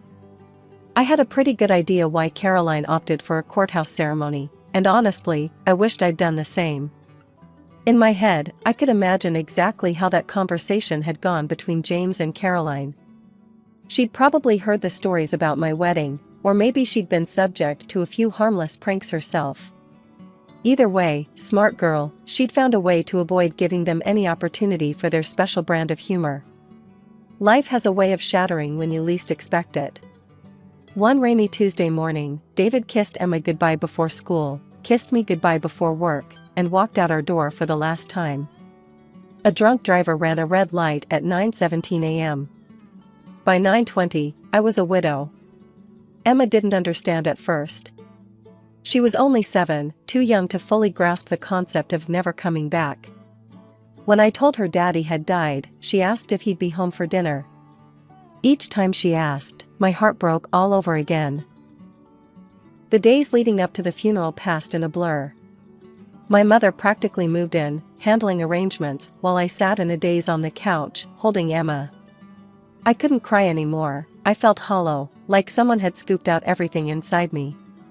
The Thompsons came to the funeral with James and his wife Caroline. I barely registered their presence until it was time for the eulogies. I'd already spoken, sharing memories of David as a husband and father, his kindness, his gentle humor, how he'd taught Emma to ride her bike just last month. Then his parents stood up to speak. David always loved a good joke, Mr. Thompson began, and I felt my stomach clench.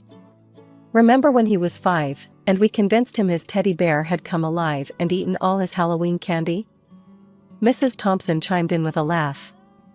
Or that time in college when we sent him a fake acceptance letter to medical school, even though he never applied?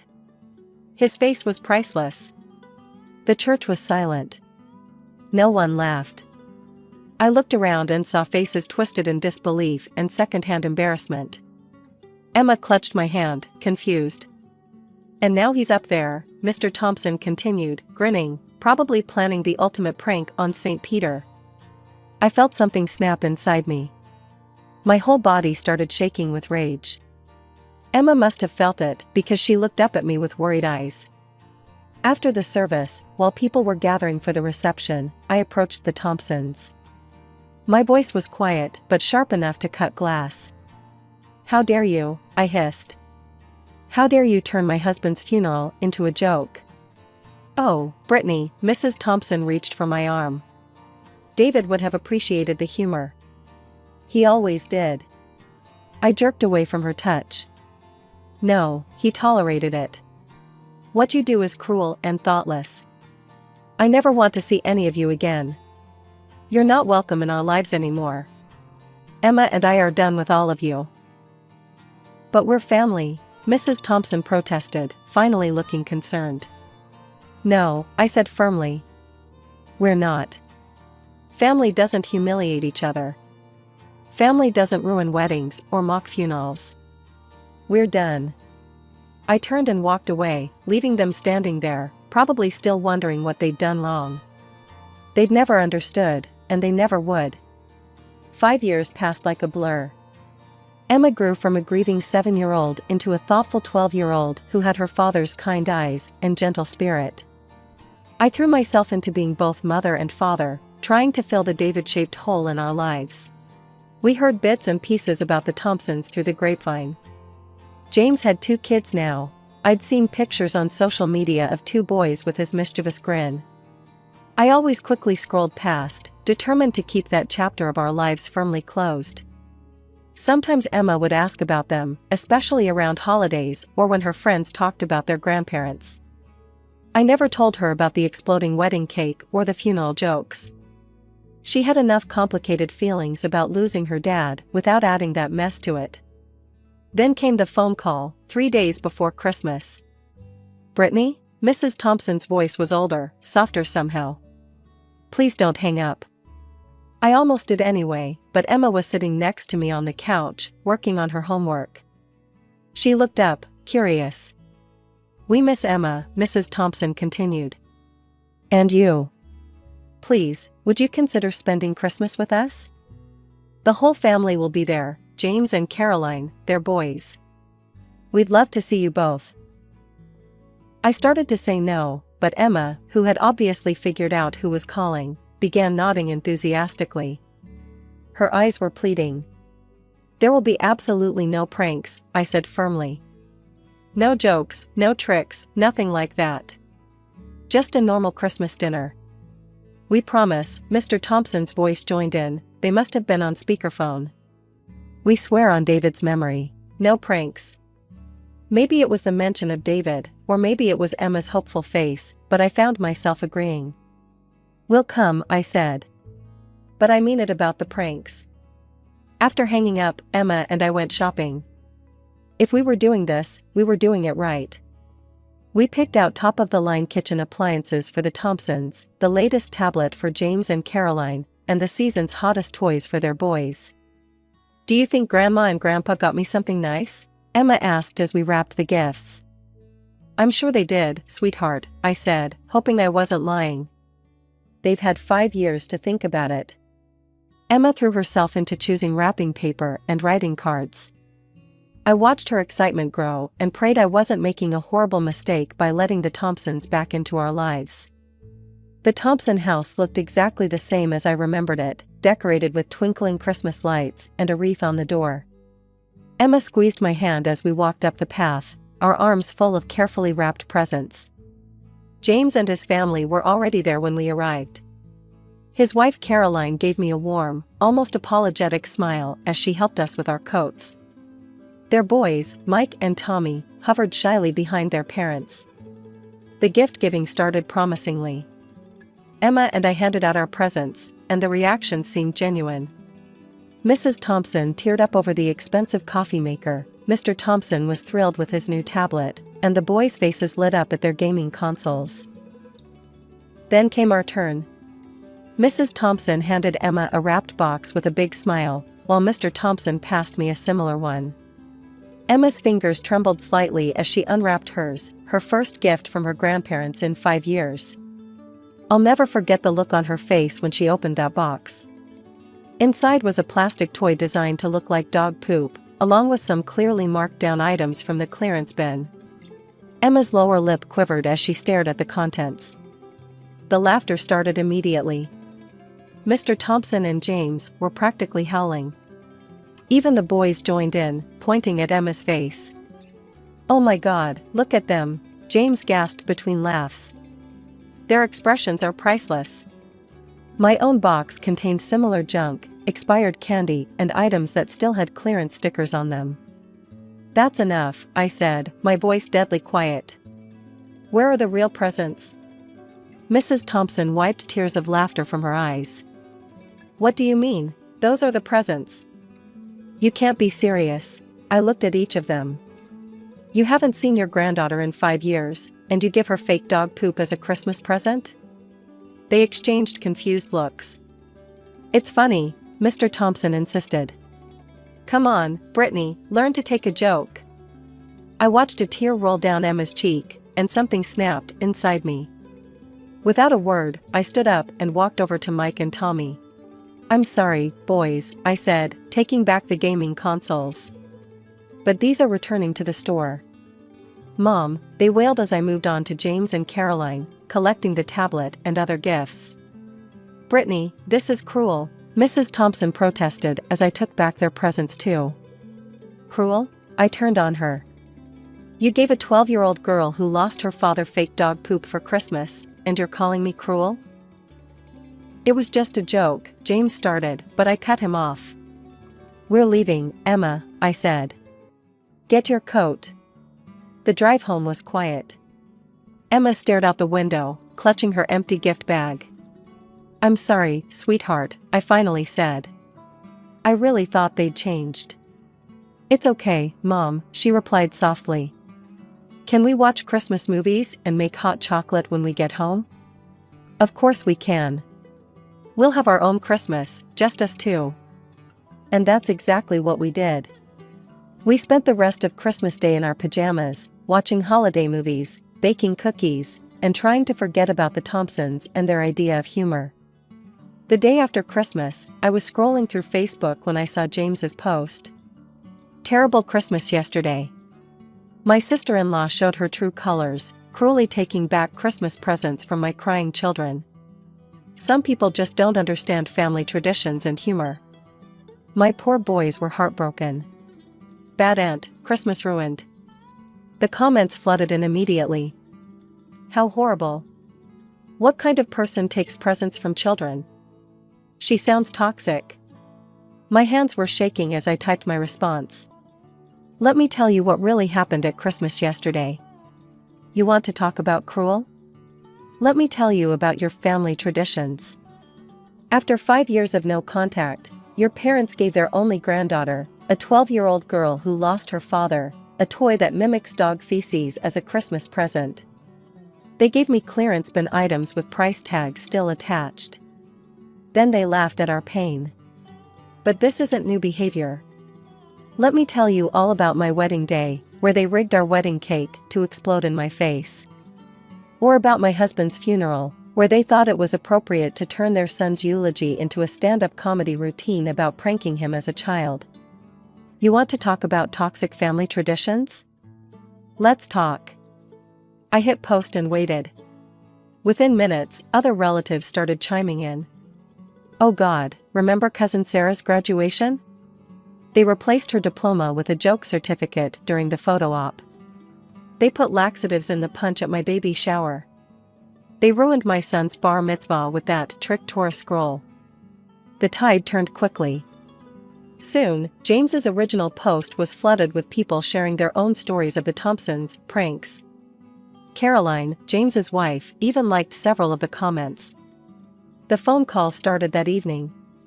First James, Brittany, I never thought about it like that. Reading everyone's stories. God, we've been awful, haven't we? Then Mr. and Mrs. Thompson. We never meant to hurt anyone, Mrs. Thompson said, her voice shaking. We thought everyone was laughing with us. We thought it was all in good fun. We've always been this way, Mr. Thompson added. It's how we show love. But maybe we've been showing it wrong. I took a deep breath. You have to understand, your pranks aren't funny. They're cruel, they hurt people. They hurt your granddaughter. We see that now, Mrs. Thompson whispered. Can you ever forgive us? I don't know, I answered honestly. I'm glad you're finally realizing how your behavior affects others, but I can't just forget everything that's happened. 2 days later, a delivery truck brought a large package. Inside was the latest iPhone, the exact one Emma had been dreaming about, along with a heartfelt letter of apology from her grandparents. I sent James's boys their gaming consoles back, with a note, everyone deserves a real Christmas. Now, 6 months later, we have a cautious peace. We meet occasionally for coffee or lunch in neutral places. The Thompsons are really trying, to change. No more pranks, no more cruel jokes. Emma video chats with her cousins sometimes, and I've seen genuine remorse in my in-laws' eyes. David would be proud of this progress, I think. He always hoped his family would understand someday. Maybe they finally do. I never thought I'd be telling this story, but here I am. My name is Jenna, and until recently, I thought I had a pretty good life. I worked as an accountant at a mid-sized firm, lived in a comfortable apartment in the suburbs, and had what I believed was a solid marriage to Mark, my husband of 10 years. Most importantly, we had our beautiful daughter, Sarah, who was the light of our lives. Mark and I met in college. He was the charming business major who always knew exactly what to say, and I was the quiet girl who preferred numbers to people. Somehow, we clicked. After graduation, we both landed decent jobs, got married, and started building our life together. When Sarah came along 2 years later, everything felt perfect. I can still remember the day everything changed. It was a regular Tuesday evening in March. Sarah, 8 at the time, was already in bed, and Mark and I were sitting at our kitchen table. He had that look on his face, the one that said he had something heavy on his mind. Jenna, we need to talk, he said, fidgeting with his coffee mug. I knew right then that whatever was coming wasn't good. What's wrong? I asked, though part of me already knew. There had been signs, late nights at work, mysterious phone calls, the emotional distance that had been growing between us. He took a deep breath. I've met someone else. Those 4 words hit me like a punch to the gut. Her name was Rebecca, he told me. She worked in his department. They'd been seeing each other for months. I'm sorry, he said, as if that made everything okay. I never meant for this to happen, but I think I'm in love with her. I sat there, numb, as he continued talking about how we'd grown apart and how Rebecca understood him in ways I never could. All I could think about was Sarah, sleeping peacefully upstairs, unaware that her world was about to be turned upside down. The next few weeks were a blur of mediation sessions and painful conversations. We agreed to keep things civil for Sarah's sake. In the end, I got our apartment, and Mark got the car and yacht, toys I never cared much about anyway. He agreed to pay generous child support, and we worked out a custody arrangement where Sarah would live primarily with me but spend regular time with her father. I know I've hurt you, Mark said during our final mediation session, but I want to do right by Sarah. I just nodded. What else could I say? The man I'd loved for a decade had betrayed me, but he was still Sarah's father. For her sake, I had to find a way to co-parent with him, to push aside my own hurt and anger. A year passed like a blur of workdays, homework help, and adjusting to our new routine. Sarah had just turned 9, and I was finally starting to feel like I had my feet under me again. Then came the wedding invitation, not for me, of course, but for Sarah. Mark was marrying Rebecca. They'd bought a house together, or rather, they were moving into her house, a sprawling 2-story in the nice part of town with a manicured lawn and a 3-car garage. The kind of place that screamed successful couple. The morning of the wedding, I helped Sarah get ready. She wore a pale blue dress we'd picked out together, and I braided her hair the way she liked it. "Are you sure you're okay with me going, Mom?" she asked, watching me in the mirror as I pinned back a stray strand. "Of course I am, sweetheart," I replied, meeting her eyes in the reflection. "She's going to be your stepmother. It's important that you two have a good relationship. But aren't you sad?" I turned her around to face me. "Listen to me, Sarah. What happened between your dad and me is grown-up stuff. It has nothing to do with you. I want you to have a good relationship with both your dad and Rebecca. No taking sides, okay?" She hugged me tight. "You're the best mom ever." Mark picked her up in his new SUV, and I spent the day cleaning the apartment and definitely not thinking about the wedding. When Sarah came home that night, she was full of stories about the ceremony, the cake, and the big house where she'd have her own room for visits. Life went on. I threw myself into work and taking care of Sarah. We developed our own little routines: Tuesday night movies, Saturday morning pancakes, long walks in the park on Sundays. Sarah split her time between our apartment and Mark's house, and things were okay. Not great, but okay. Then one day, Sarah came bouncing through the door after a weekend at her dad's, practically bursting with news. "Mom, guess what?" she exclaimed, dropping her backpack by the door. "Rebecca's pregnant. I'm going to have a little brother or sister." I felt like someone had punched me in the gut, but I kept my face neutral. "Really? That's big news." "Yeah, you can already see her belly a little bit."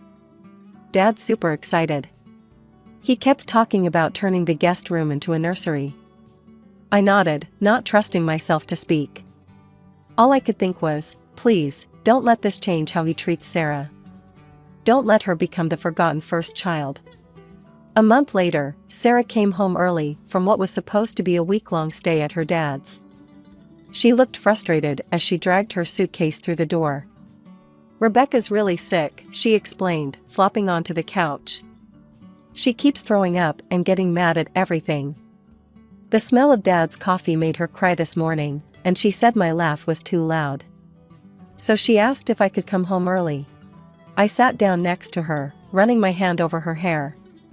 That happens sometimes when women are pregnant. Their hormones make them extra sensitive to everything.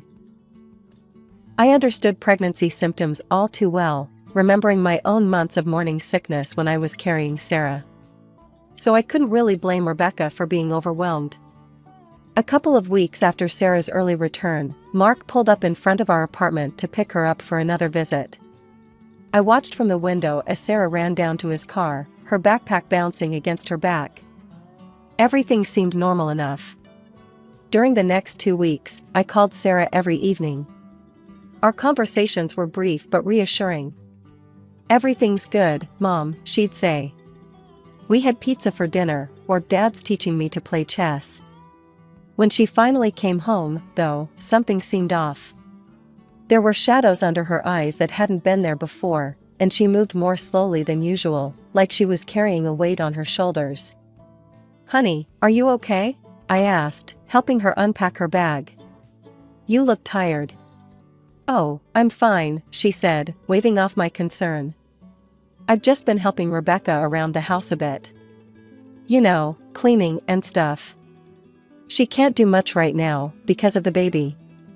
I even learned how to make spaghetti." My heart swelled with pride.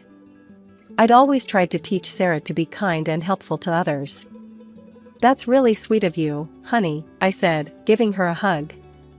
"I'm proud of you for helping out." Life went back to normal for a few weeks, until one evening when my phone rang. It was Mark. "Hey, Jenna," he said, his voice careful and measured. "I need to ask you a favor." According to our custody agreement, Sarah was supposed to spend the next month with me, but Mark had other ideas. "Would it be okay if Sarah stayed with us instead?" he asked. She and Rebecca have really been bonding lately. Sarah's been such a help around the house, and they've gotten really close. I pressed my lips together, considering. Let me ask Sarah what she wants. I called Sarah to the phone, and I could hear the hesitation in her voice as she listened to her father's request. But then Mark's tone changed, becoming excited. "Oh, and sweetheart, I've got a surprise for you," he said. "I just picked up that new computer game you've been talking about. The one with the dragons." "Mom, can I go?" Sarah turned to me, her eyes shining. "Please?" What could I say?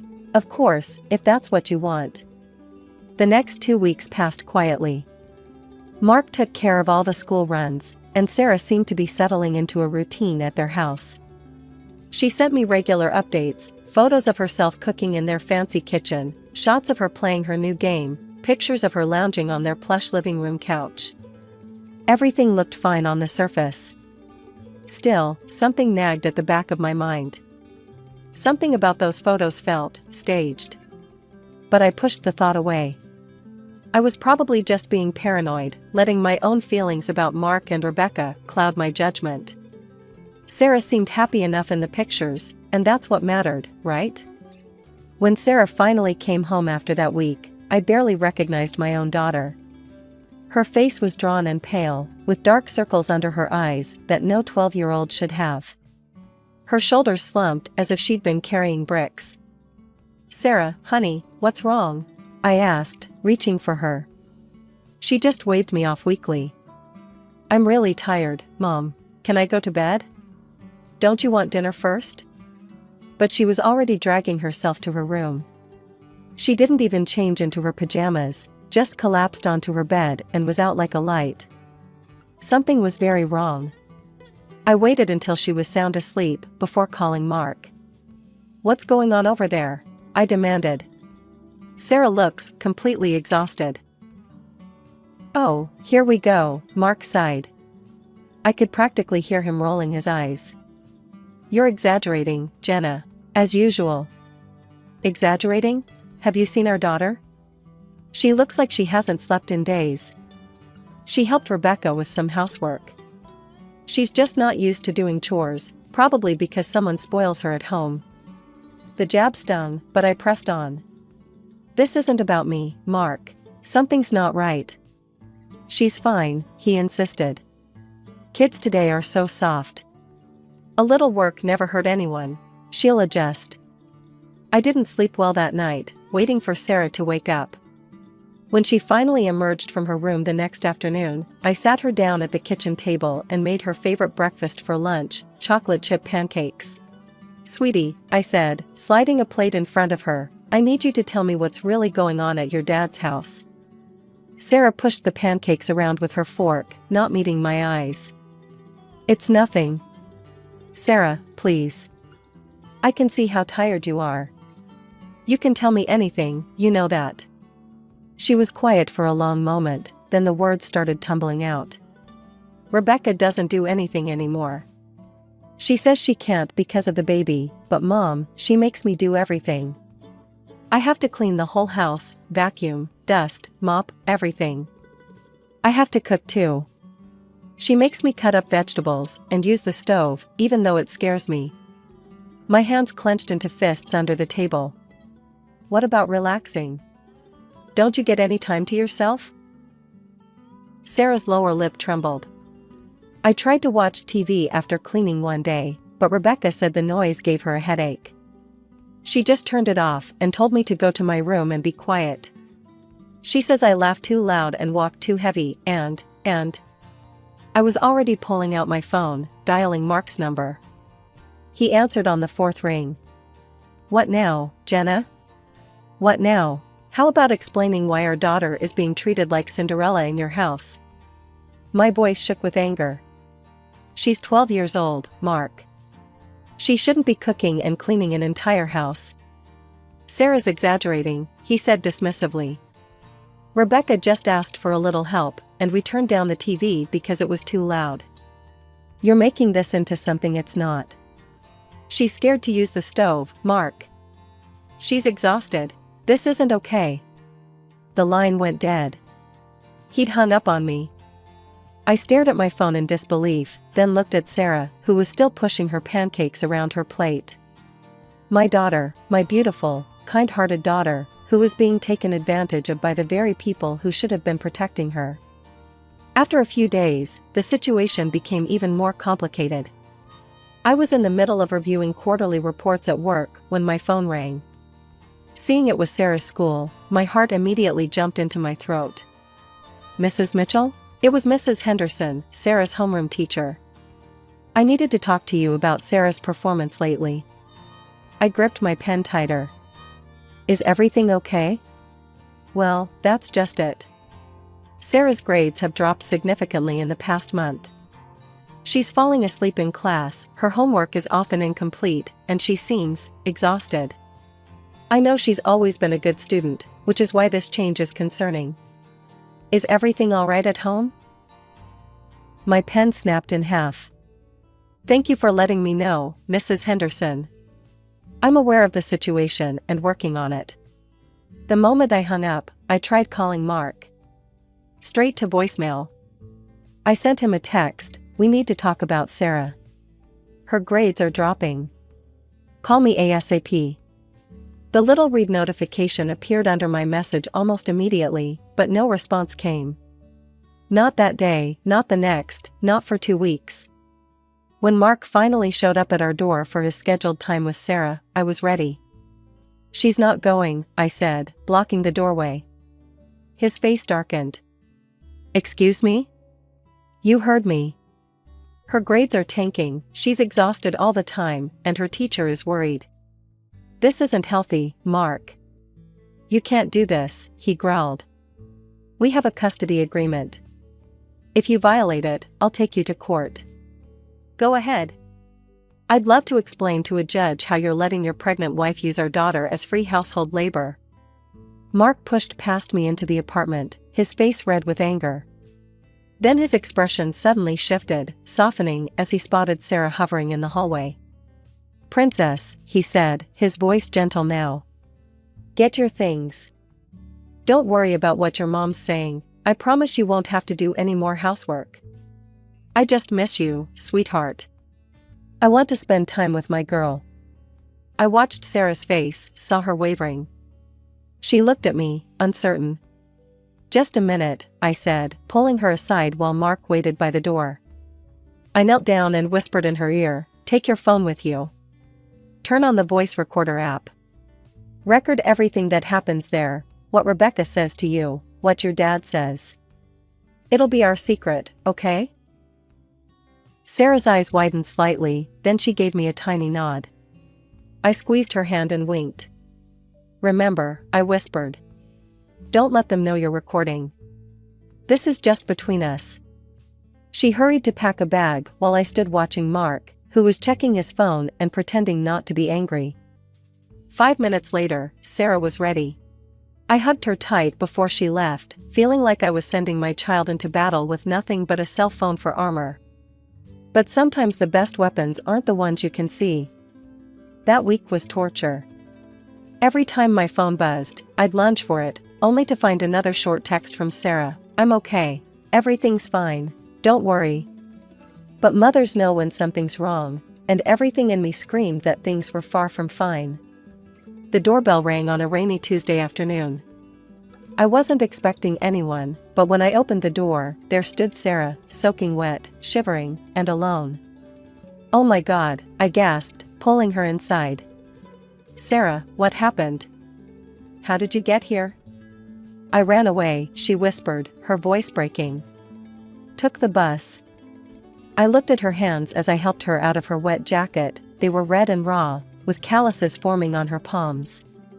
She could barely keep her eyes open, and when she tried to take off her shoes, she winced in pain. "First things first," I said, trying to keep my voice steady.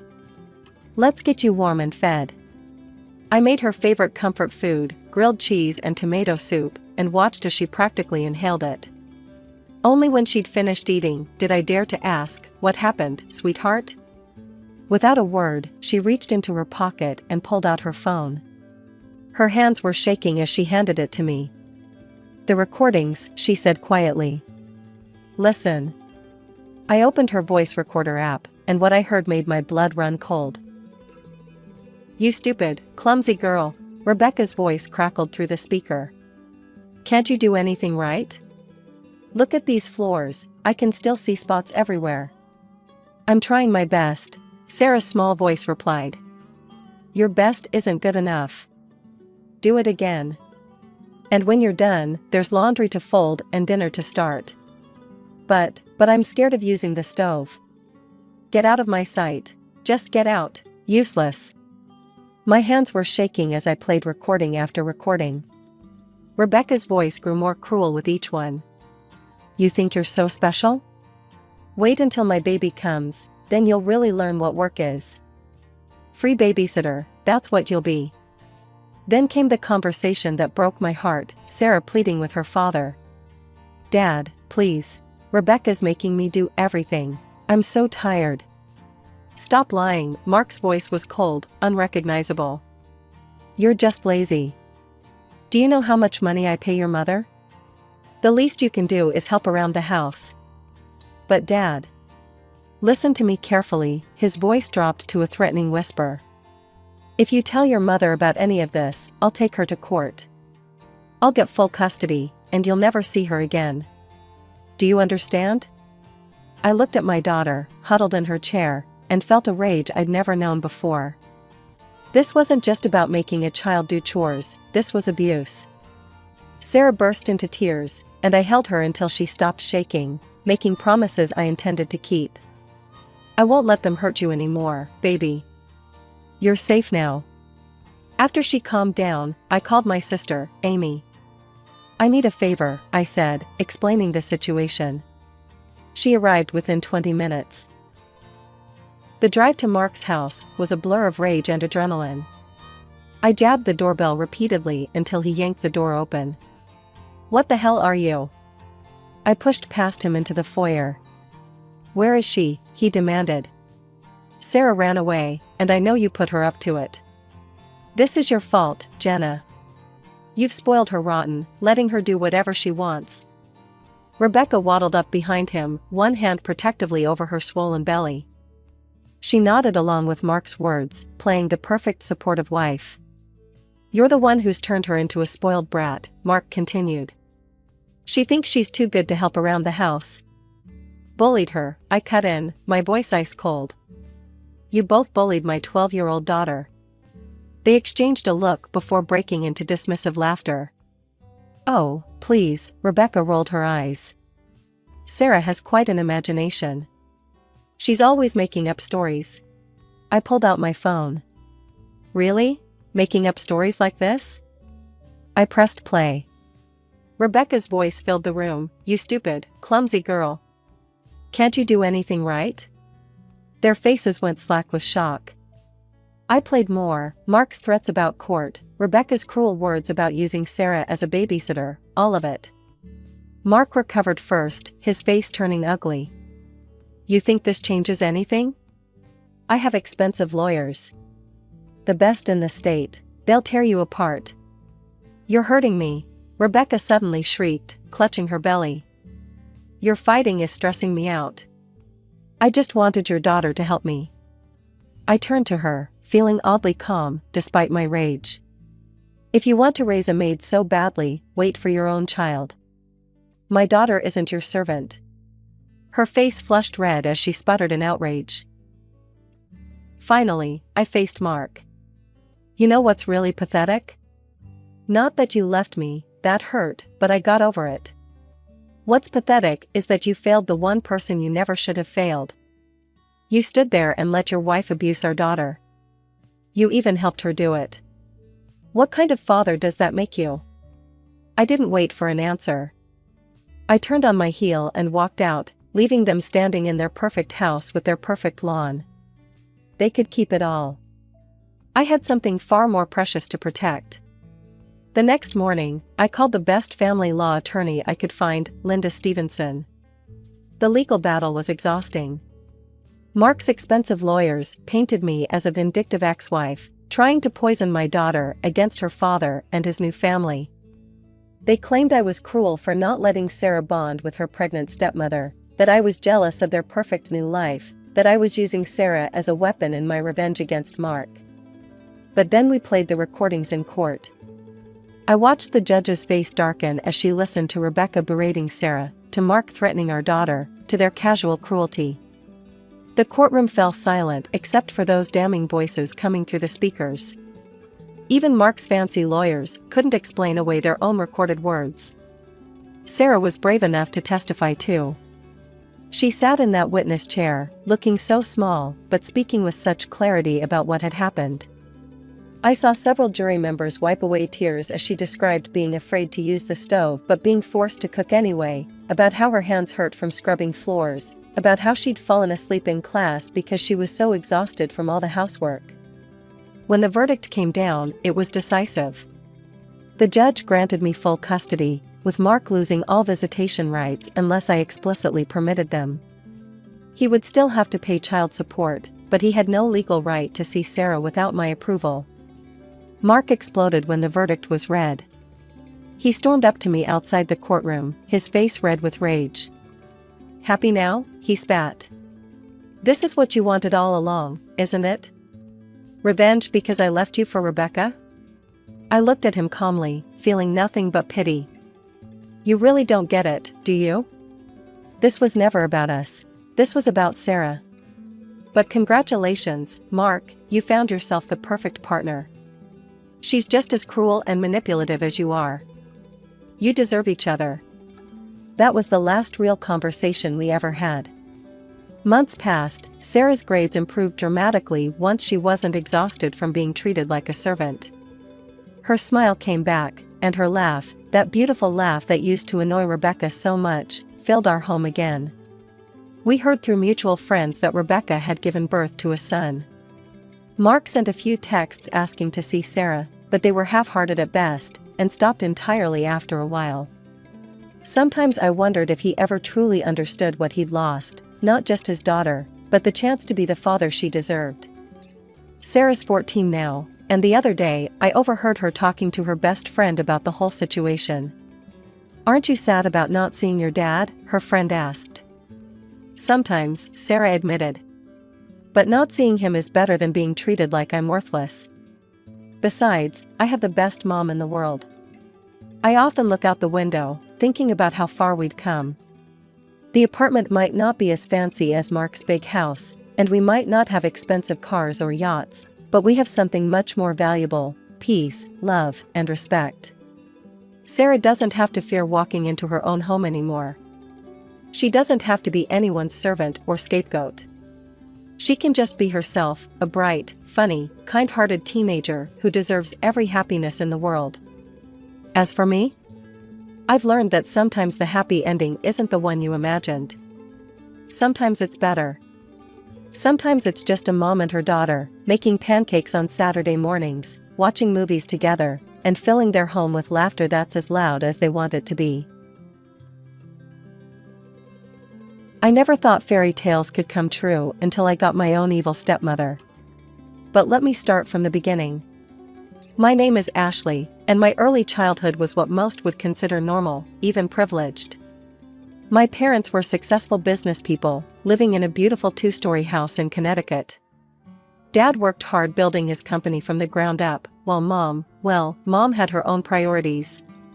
She was rarely home, always out with her friends, especially her best friend Diana.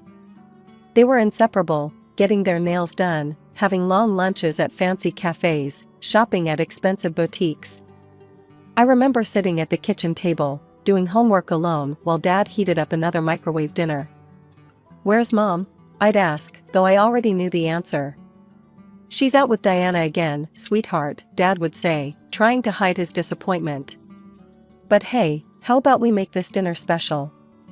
I bought your favorite ice cream for dessert. That was Dad, always trying to fill both roles, to make everything okay. But even his best efforts couldn't prevent what happened when I was 9. I still remember that day with painful clarity.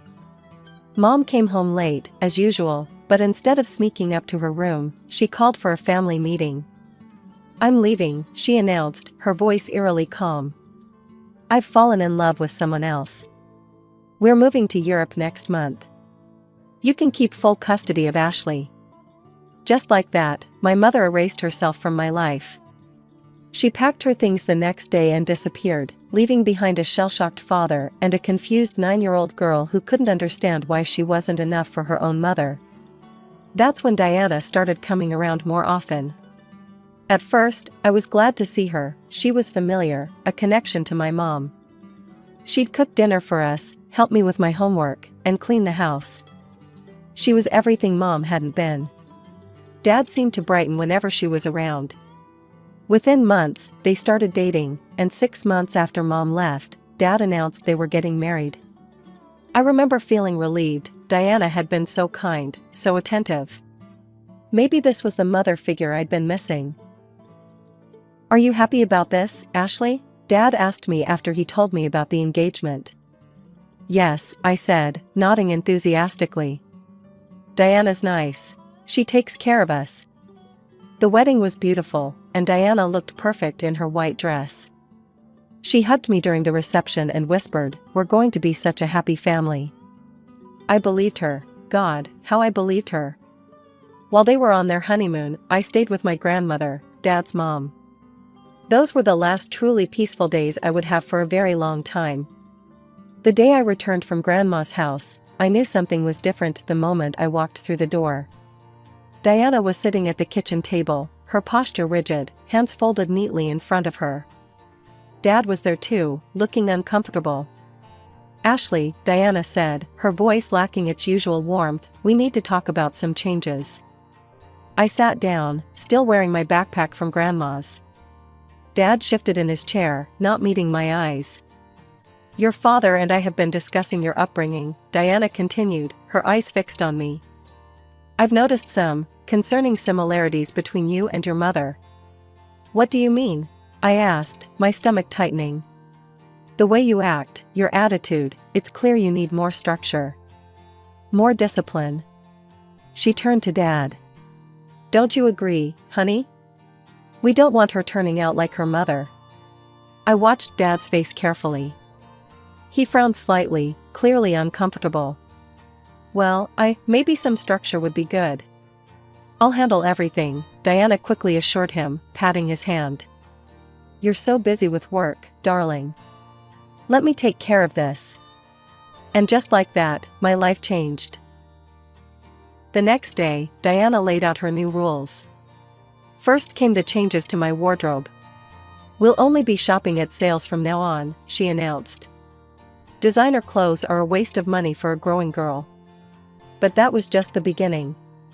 The following weekend, when Dad usually gave me my weekly allowance, Diana intercepted. About your pocket money, she said, her voice sickly sweet. From now on, you'll have to earn it. Straight A's only. 1B, and no allowance for the week. But Dad always, I started to protest. Your father agrees with me, she cut me off. Don't you, dear? Dad, buried in his work laptop, just nodded absently. Listen to Diana, Ashley. She knows what's best. The rules got stricter with each passing week. Diana started keeping a notebook, a detailed record of my every transgression. One morning, I rushed to school without making my bed. It went in the notebook. A glass left on the counter instead of being put in the dishwasher?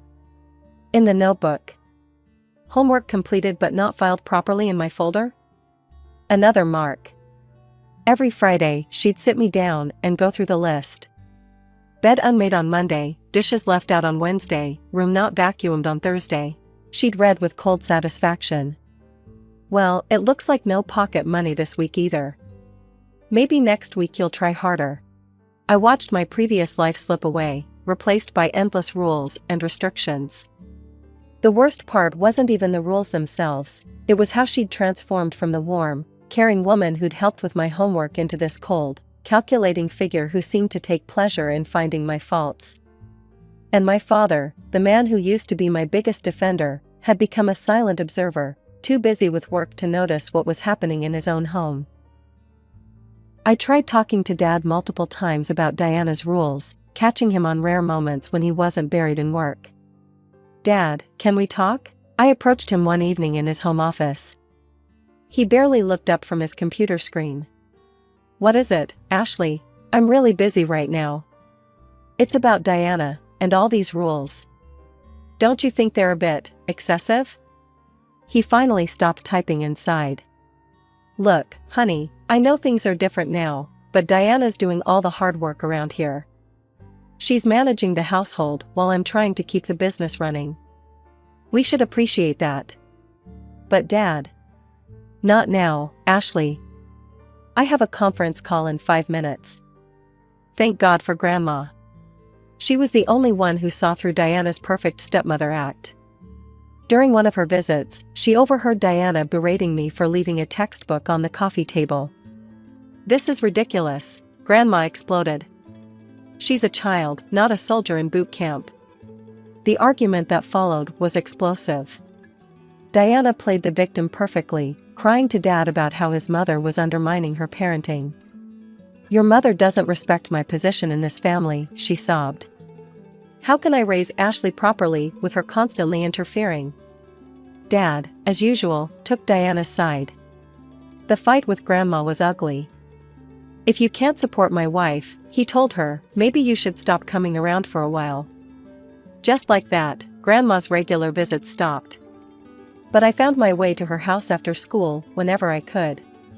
She lived just 15 blocks away, and those visits became my sanctuary. "Don't let her break your spirit, sweetheart," Grandma would say, slipping me $20. "Hide this where she won't find it." I became an expert at hiding things: money, small gifts from Grandma, even my emotions.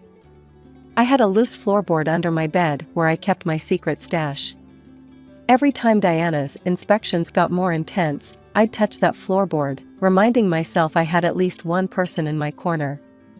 Then came the conversation that changed everything. I was 15, heading to the kitchen for water late one night, when I heard voices from my parents' room. The door was cracked open, and Diana's words stopped me cold. "She doesn't deserve to have you pay for her college," Diana was saying. "You've seen how she behaves. All that attitude, just like her mother. If you keep pampering her like this, she'll end up exactly the same way, running off and abandoning her family." I held my breath, waiting for Dad to defend me. The silence stretched out painfully. Maybe you're right," he finally said, uncertainty clear in his voice. "But we did promise." "Promises to ungrateful children need to be reconsidered," Diana pushed. "Think about it, darling. We could use that money for our future instead." I didn't stay to hear more. Back in my room, I lay awake for hours, Diana's words echoing in my head. I knew her influence over Dad would only grow stronger. If I wanted a future, I'd have to make it happen myself. That night, I made a decision. I would study harder than ever before.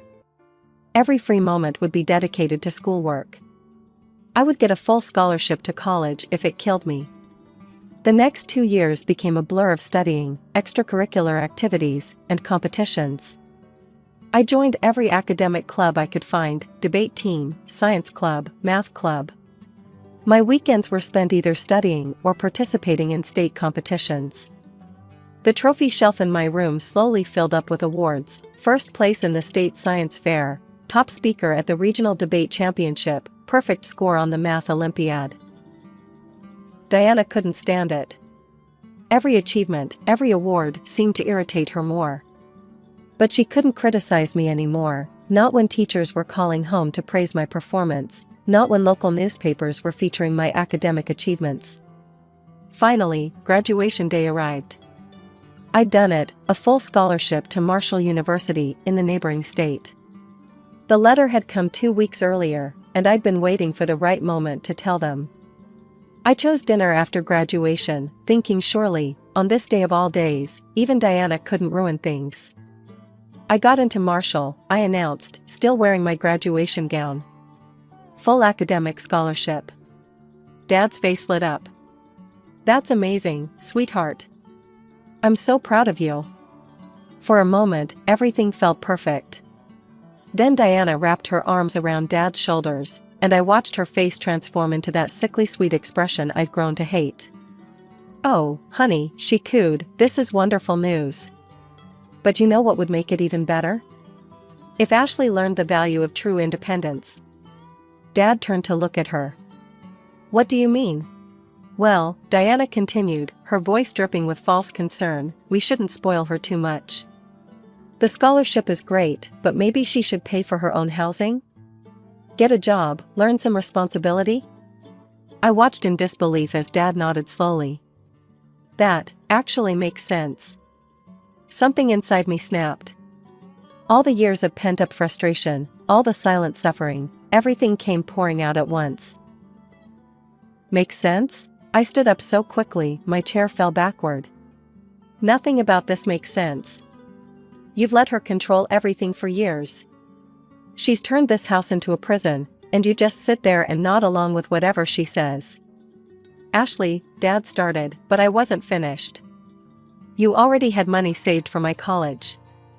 "I know you did, I heard you talking about it years ago. But let me guess, Diana, you convinced him to spend it on something else, didn't you? Just like you convinced him to stop letting Grandma visit, to stop being my father." Diana's face turned red with rage. "How dare you," she shrieked, jumping up from her chair. "After everything we've done for you. Is this how you show gratitude?" "Gratitude?" I laughed bitterly. "For what? For making my teenage years a living hell? For taking my weekly allowance?" "See?" Diana turned to Dad, tears suddenly appearing in her eyes. "This is exactly what I've been warning you about. She doesn't respect you at all. All she cares about is money, money, money. Just like her mother." I watched Dad's face change, hardening into something I'd never seen before. He stood up slowly, his hands shaking. "Get out," he said quietly. "Diana's right, you've become exactly like your mother. Selfish, ungrateful, only thinking about yourself. I won't have another woman like that in my house. Pack your things and leave." The words hit me like physical blows. Behind Dad's shoulder, I could see Diana's triumphant smirk, quickly hidden behind a hand raised in fake distress. I ran upstairs to my room, tears blurring my vision. My hands shook as I threw clothes into my suitcase, grabbed my awards and photos, and emptied my secret stash from under the floorboard. The whole time, I could hear Diana's voice downstairs, consoling Dad, "It's not your fault, honey. Some people just can't be helped." Grandma's house was only a 15-minute drive away, but it felt like hours. She opened the door, took one look at my tear-stained face, and pulled me into a fierce hug. "He kicked me out," I sobbed into her shoulder. "He said I'm just like Mom." "Your father's a fool," she said firmly, helping me with my bags. "But you're not going to let them win. You're stronger than that." I stayed with Grandma through the summer, working at a local bookstore to save up money. She helped me research apartments near Marshall University, and when August came, she handed me an envelope. "It's not much," she said, "but it should cover your first few months' rent. The rest is up to you." College life was hard at first. I found a tiny studio apartment that I could barely afford, and got a job as a waitress at a cafe near campus. My schedule was brutal: morning classes, afternoon study sessions in the library, evening shifts at the cafe, then homework until midnight. But it was worth it. Every time I felt like giving up, I remembered Diana's smirk, and it gave me the energy to keep going. The years passed quickly. I made friends, earned top grades, and slowly built a new life for myself. My phone never rang with calls from home, not on birthdays, not on holidays, not even when I made the dean's list every semester. The only connection to my old life was Grandma, who called every Sunday without fail. After graduation, I was offered a position at Anderson and Mitchell, one of the top consulting firms in the city. The starting salary was more than enough for me to afford a nice one-bedroom apartment in a good neighborhood. I framed my diploma and hung it next to my job offer letter, tangible proof that I'd made it on my own. I met Mike at a coffee shop near my office. It was such a cliché. I literally bumped into him while rushing to get my morning latte, spilling his drink all over his suit. I insisted on buying him a new one, and somehow that turned into dinner that evening. Mike was different from anyone I'd ever met, kind, genuine, and completely devoted to his family. Meeting his parents showed me what a real, loving family looked like. After a year of dating, Mike took me to that same coffee shop where we'd met. He got down on one knee right there, pulling out a beautiful diamond ring.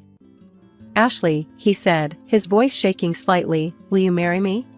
I said yes through tears of joy, and the entire coffee shop erupted in applause.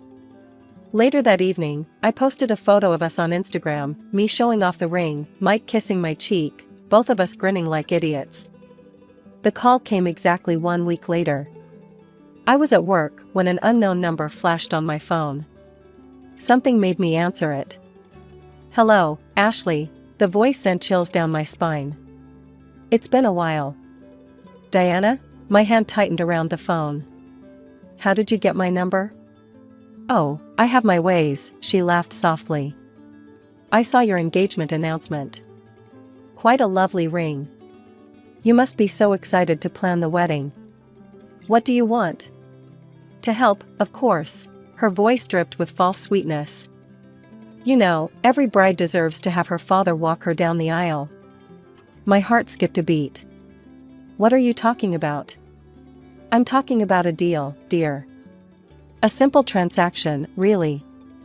$25,000, and I'll convince your father to reconcile with you. I'll make sure he's there to walk you down the aisle on your big day." I felt sick. "And if I refuse?" "Well," she chuckled, "let's just say your father won't be attending the wedding. You know how he is, he does everything I say. I manage all our money, and that fool doesn't even question where it goes." She kept talking, her voice growing more smug with each word. "Remember when I convinced him to kick you out? So easy. Men are such simple creatures, really. A few tears, the right words at the right time. Your father's particularly stupid that way." My hand was shaking, but not from fear. With my other hand, I'd already pulled up the voice recorder app on my work phone and hit record. Diana's voice kept flowing, detailing years of manipulation and deceit. "So what do you say, dear? 25,000 is a small price to pay for a father's love, isn't it?" I forced myself to keep my voice steady. "I need to think about it." "Don't think too long. The offer expires in a week." She hung up with a click. I sat at my desk, staring at the recording on my phone. 7 minutes and 32 seconds of Diana revealing her true nature. 7 minutes and 32 seconds that could change everything. That evening, I played the recording for Mike in our apartment. His face darkened with each passing second.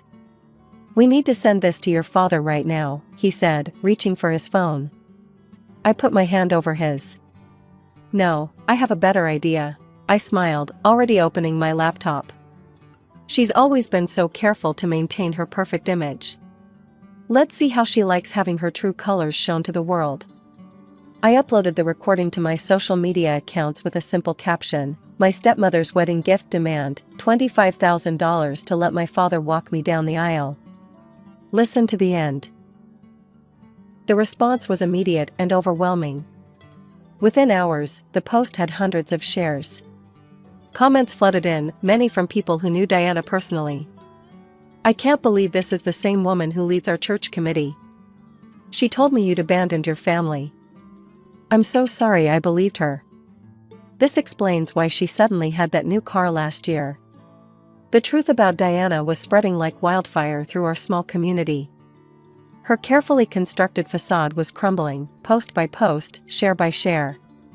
3 days later, my phone rang. It was Dad. "Can you come home?" His voice sounded rough, like he'd been crying. "Please, Ashley, we need to talk." I drove the 4 hours back to my childhood home the next day. The house looked exactly the same from the outside, but something felt different. Diana's expensive SUV wasn't in the driveway. Her prized rose bushes were untended. Dad opened the door before I could knock. He looked older, tired, his hair grayer than I remembered. We stood there awkwardly for a moment before he pulled me into a tight hug. Inside, the house was eerily quiet. No sign of Diana.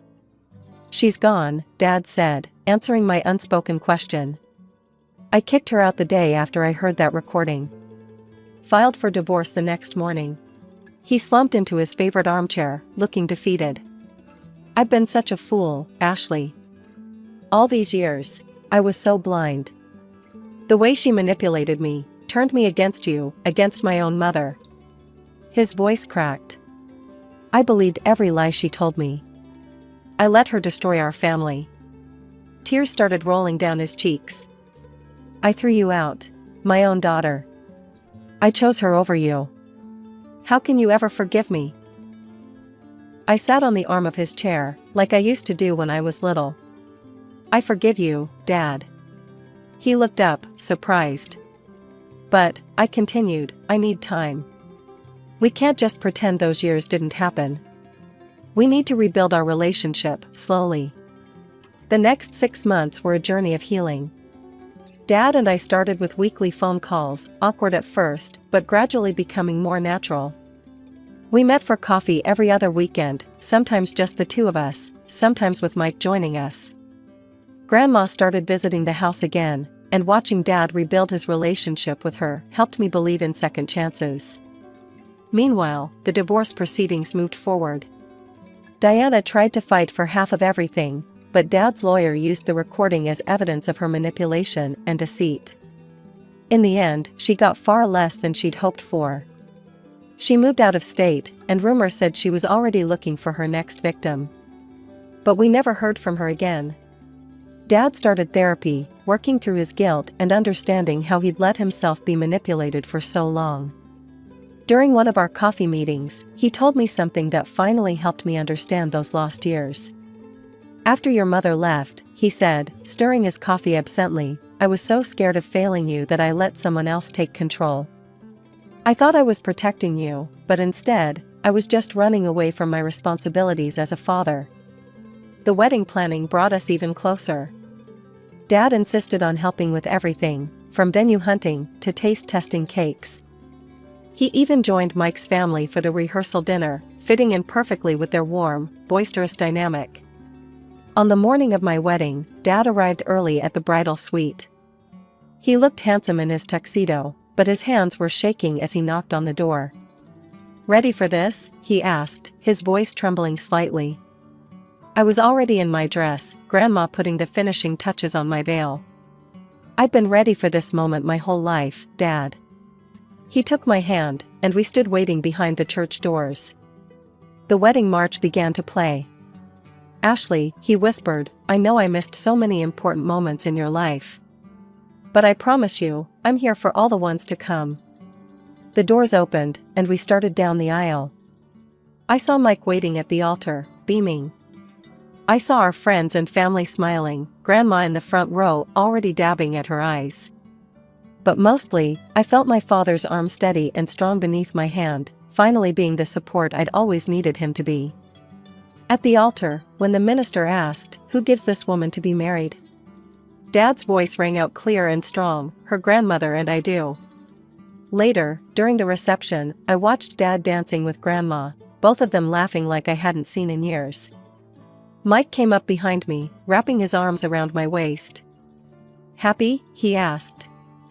I leaned back against him, taking in the scene before me, my family, broken and rebuilt, stronger at the mended places. More than I ever thought possible. People say you can't choose your family, but that's not entirely true. Sometimes you have to lose your family to find it again. Sometimes the happy ending isn't about everything being perfect, but about learning to love the imperfect pieces and building something new from them. Diana's been gone from our lives for months now, and good riddance. But in a way, I'm almost grateful for what happened. Without the darkness she brought, I might never have learned how strong I could be, might never have experienced the joy of rebuilding what was broken.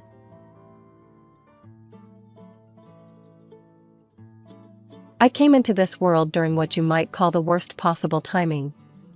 My parents' marriage was already hanging by a thread, and my arrival didn't exactly help matters. I'm Nicole, and my father Tom wasn't exactly thrilled when Mom told him she was pregnant. "You planned this, didn't you, Sarah?" he shouted during one of their fights. "Got pregnant on purpose just to trap me here." I've heard this story so many times from Mom that I can almost see it playing out, even though I wasn't old enough to remember it myself. Mom always said Dad was too carefree, too irresponsible to be a real family man. He'd rather spend his paycheck on whatever caught his fancy than save for our future. Their arguments echoed through our small house for 4 long years after I was born.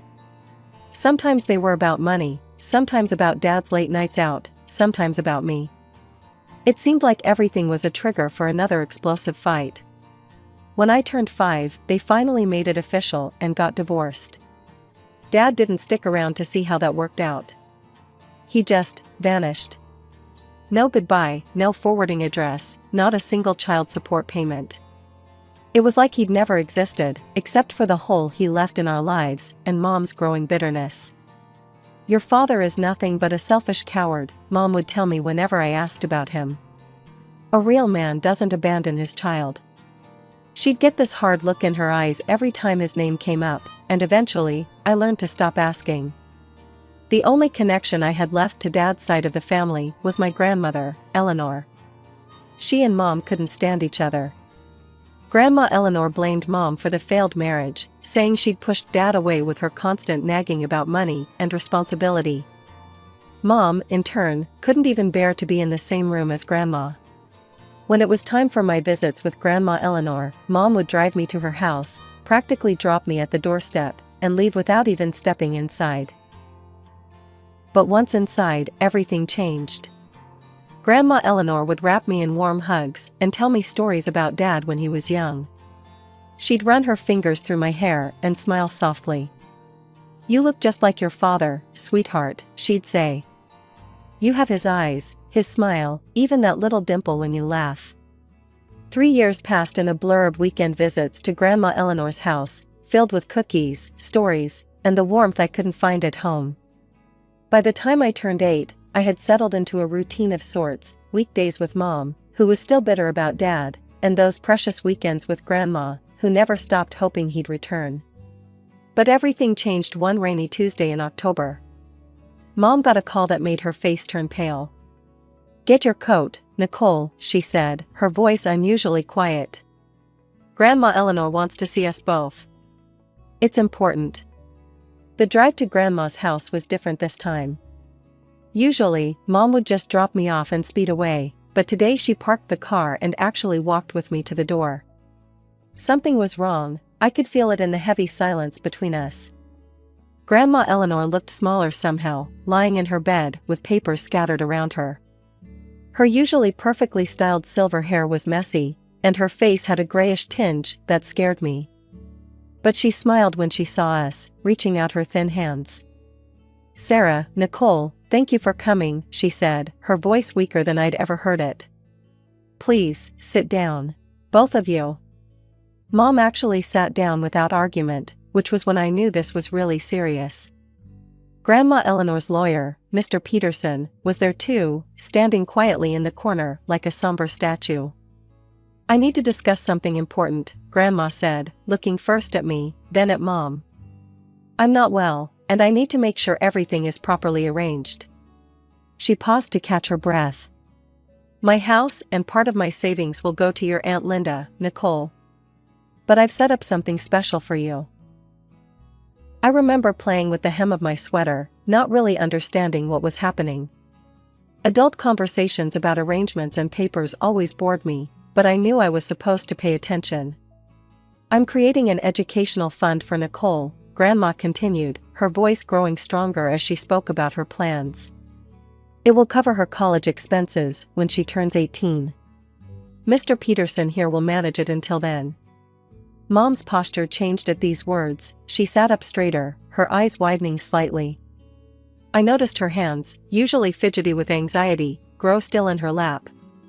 The money can only be accessed for educational purposes, and Nicole will have full control of it when she turns 18, Mr. Peterson added, stepping forward with some papers. Mrs. Eleanor has been very specific about these terms.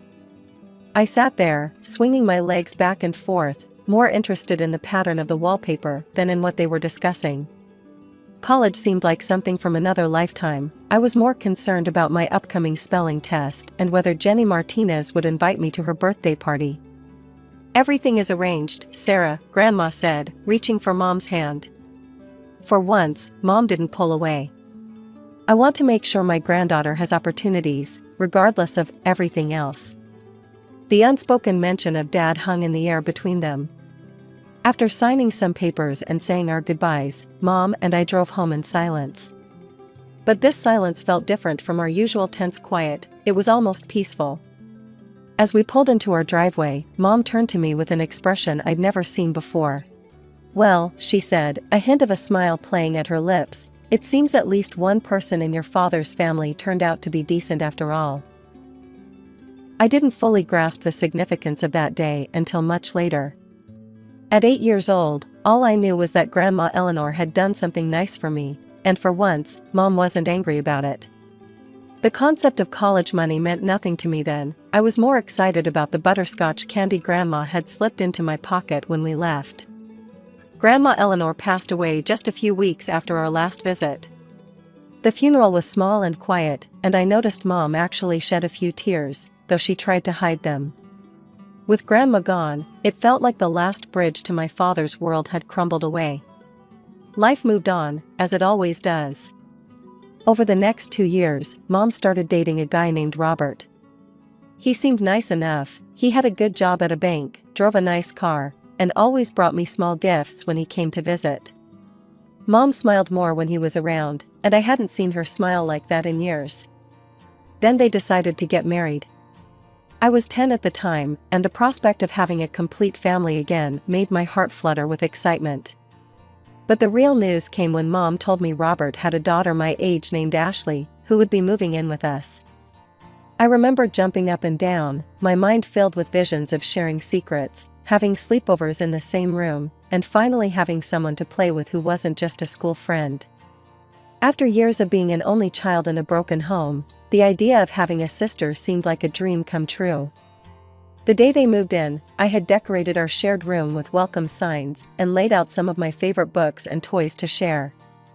Ashley walked in, took one look around, and asked her dad if she could have her own room instead.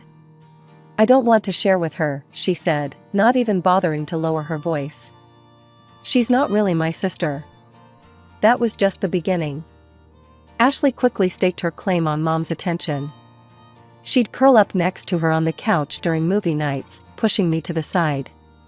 She started calling Mom Mommy within the first week, and Mom's face would light up every time she did.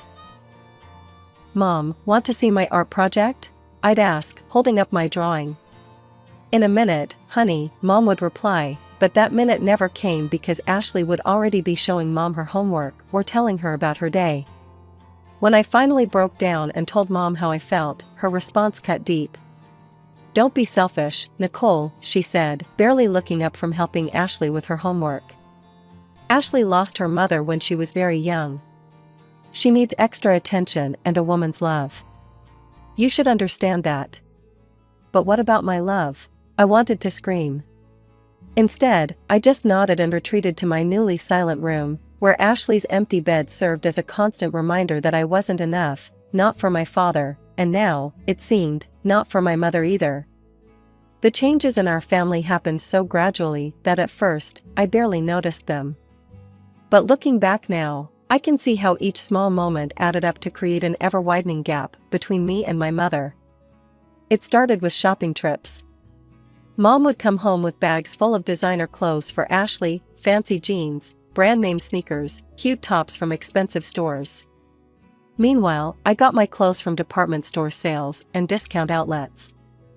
Ashley needs to maintain a certain appearance at her new school, Mom would say when I pointed out the difference.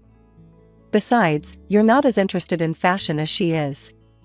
Then came the biggest bombshell: they were sending Ashley to Riverside Prep, the expensive private school across town. I still remember the day they announced it over dinner. Ashley's test scores are exceptional, Robert said proudly. She needs a more challenging academic environment. What about me? I asked, pushing my peas around my plate. Could I go to Riverside too? Mom and Robert exchanged that look I'd come to hate, the one that meant they'd already discussed this without me. Honey, you're doing fine at Lincoln Public, Mom said. Ashley has different needs. She's really gifted, you know. The regular program suits you better. That night, I cried into my pillow until I had no tears left. But something changed in me after that. As the years passed, I stopped trying to compete for Mom's attention. I stopped showing her my report cards, stopped telling her about my achievements, stopped hoping she'd notice me. By 15, I'd accepted my place in the family hierarchy. I threw myself into my studies at Lincoln Public, not for them, but for myself. I joined the debate team, competed in science fairs, and maintained straight A's.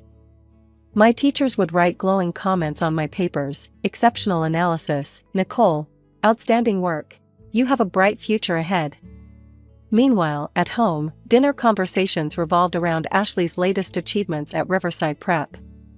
Her participation in the Model UN conference. Her selection for the advanced placement program. Her tennis tournaments against other private schools.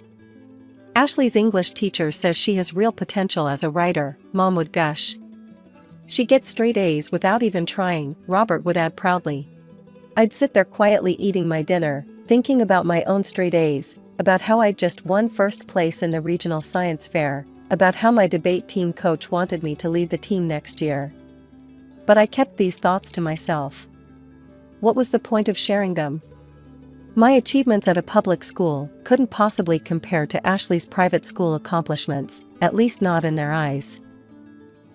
Still, there were moments, like when Mom and Robert would attend every single one of Ashley's tennis matches but couldn't make it to my debate team finals, that the old hurt would surface. But I'd learned to push it down, to focus on what I could control. I had my education, my goals, and thanks to Grandma Eleanor's foresight, I had a future that was mine alone. Senior year flew by in a whirlwind of college applications and scholarship essays. As graduation approached, I found myself sitting at my desk late into the night, surrounded by brochures from different universities.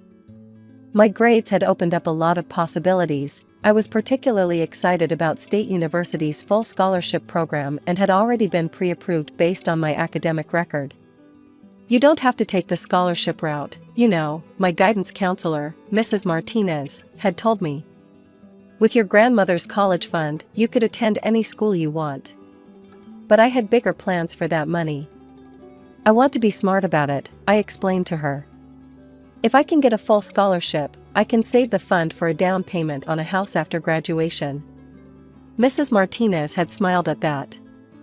Always thinking ahead, aren't you, Nicole? 2 weeks before my 18th birthday, Mom called me down for what she termed a family meeting. I found them all sitting in the living room, Mom perched nervously on the edge of her favorite armchair, Robert looking serious on the couch, and Ashley beside him, not quite meeting my eyes. Sit down, Nicole, Mom said, patting the ottoman across from her. We need to discuss something important. I sat, noting how formal everything felt. Usually, family discussions happened over dinner or in passing, never with this kind of setup. As you know, Mom began, Ashley is graduating this year too. She paused, glancing at my stepsister. We've been looking at colleges. I got accepted to Princeton, Ashley interrupted, finally looking at me. It's my dream school. That's, congratulations, I said, not sure why this required a family meeting. The thing is, Robert jumped in, even with Ashley's excellent education at Riverside Prep, her grades don't quite qualify her for a full scholarship. Mom leaned forward. We've spent so much on her private school education, and it's been worth every penny, but we just don't have the resources for Princeton's tuition. I sat there, still not understanding why they were telling me this. Then Mom dropped the bomb. We were hoping, since you have your grandmother's college fund, you might be willing to share it with Ashley.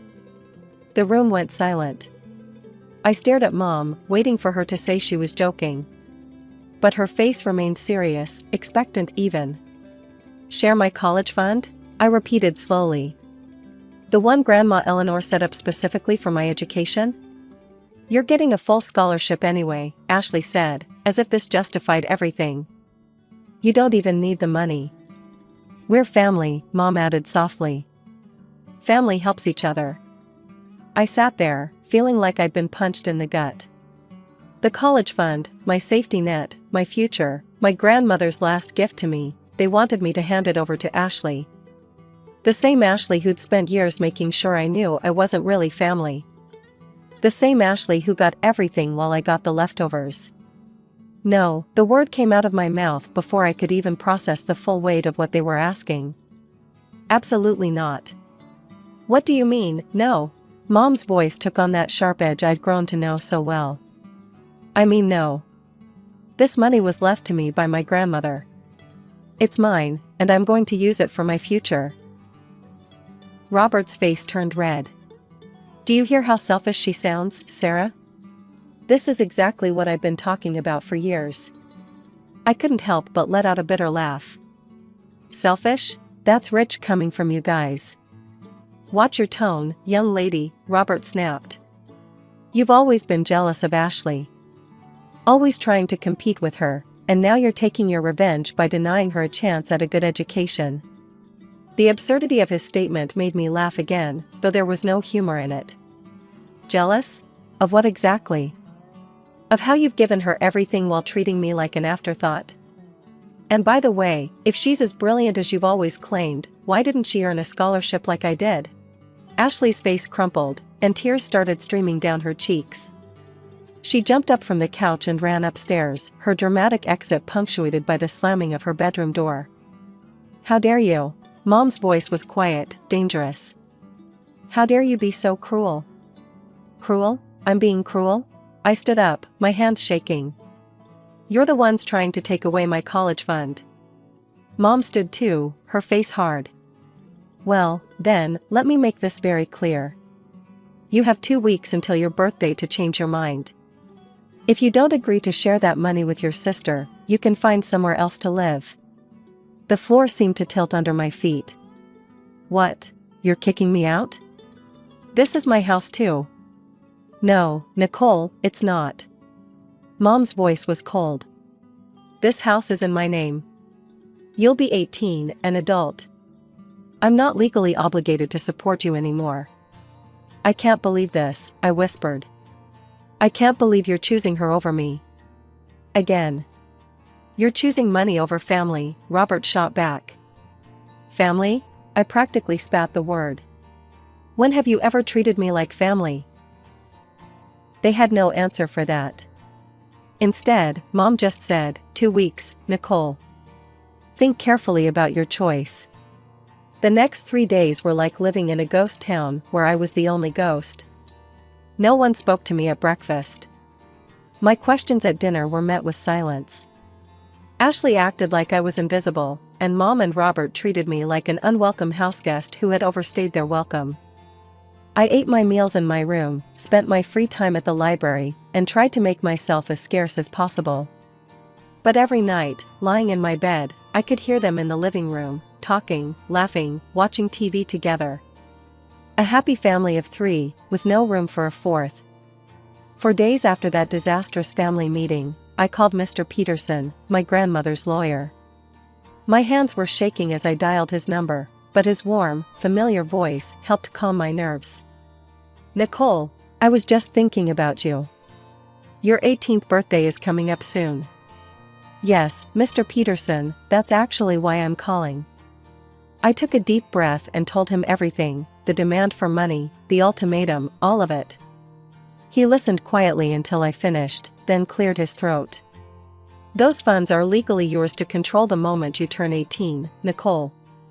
Your grandmother was very specific about that. And frankly, I think she suspected something like this might happen someday. What do you mean? Let's just say she knew her son's ex-wife very well. He paused. Now, about your living situation. Look, here's what I suggest. Pick your college first, preferably one in a different city, then find an apartment nearby. I can help you with the paperwork. You won't be able to access the funds until your birthday, but we can get everything set up in advance.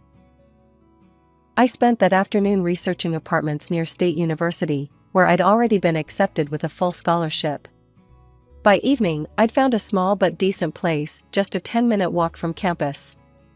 The landlord, Mrs. Chen, was willing to hold it for me with just a promise of payment on my birthday. For the next week, I quietly packed my life into boxes, one small piece at a time. I didn't want anyone to notice what I was doing. Each night, after everyone was asleep, I'd pack another box and hide it in my closet. Photos, books, clothes, my life condensed into cardboard containers. On the morning of my 18th birthday, Mom cornered me in the kitchen. Well, she asked, arms crossed. Have you made your decision? I looked at her, really looked at her, and felt strangely calm. Yes, I have. The answer is still no.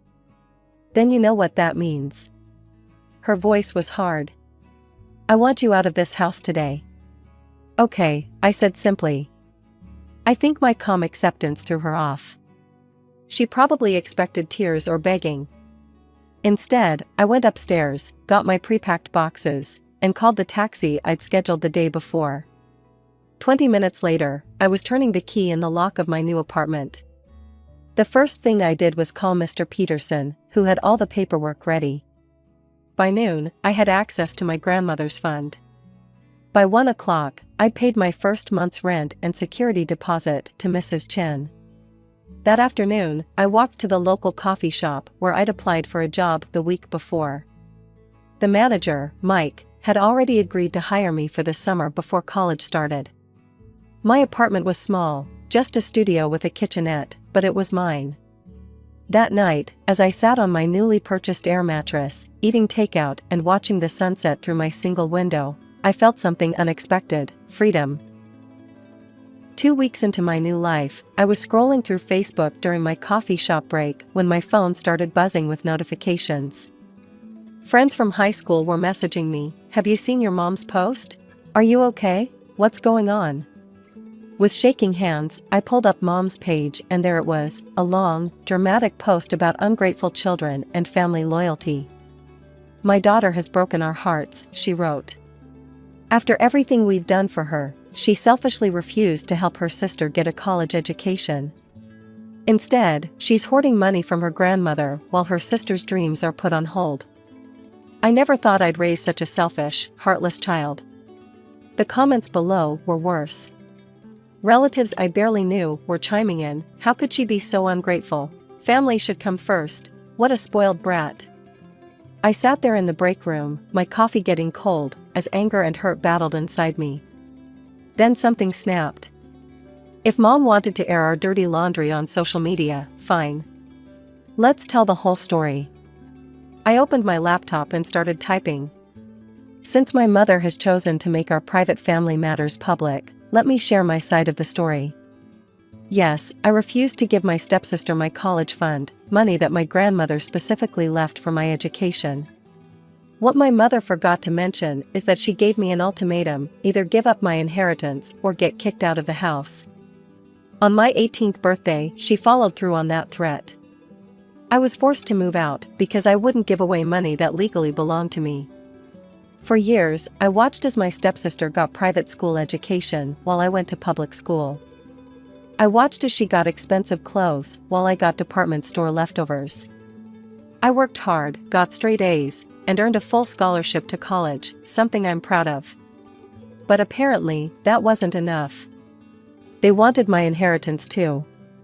So yes, I chose to keep my grandmother's gift to me. And yes, I'm now living on my own, working and preparing for college.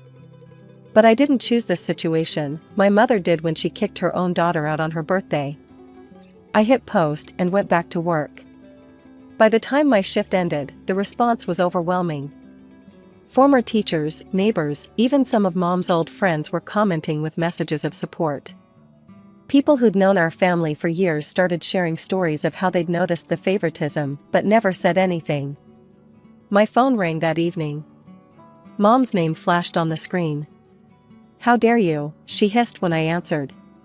"Do you know how humiliating this is? Mrs. Peterson from church won't even look at me anymore. Half my friends are questioning my parenting." "Maybe they should," I said calmly. "You kicked your daughter out for not giving away her inheritance. What kind of parent does that?" "I did everything for you." "No, Mom. You did everything for Ashley. And that's fine, she's your daughter now, but I'm done.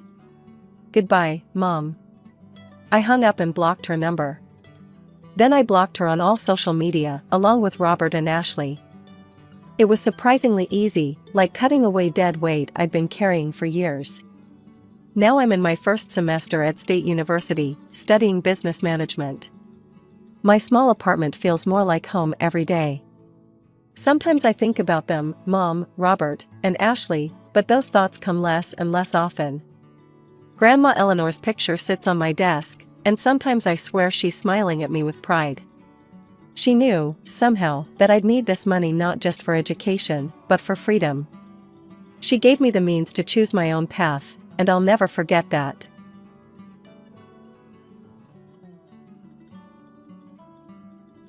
I'm Audrey, and I came into this world mere minutes after my twin sister Ashley.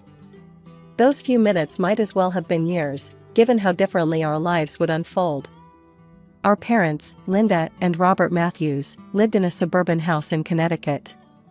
Mom worked as a real estate agent, always dressed to impress, with her perfectly manicured nails and designer suits. Dad ran his own small accounting firm, spending most of his days buried in spreadsheets and tax forms. They seemed like your typical middle-class family, except for one thing, their obvious favoritism toward Ashley. I first noticed it when we were around 5. It was subtle at first, the kind of thing you might miss if you weren't living it every day. While other parents of twins dressed their children identically, celebrating their matching status, our parents made sure Ashley stood out. They'd take us shopping, and Ashley would get the new Nike sneakers while I got the clearance rack specials. She got the authentic Barbie dolls, I got the knockoffs from the dollar store. Even our birthday celebrations felt uneven. Ashley's portion of our shared cake always seemed bigger, her pile of presents always taller. These little moments piled up like stones in my pocket, weighing me down day after day.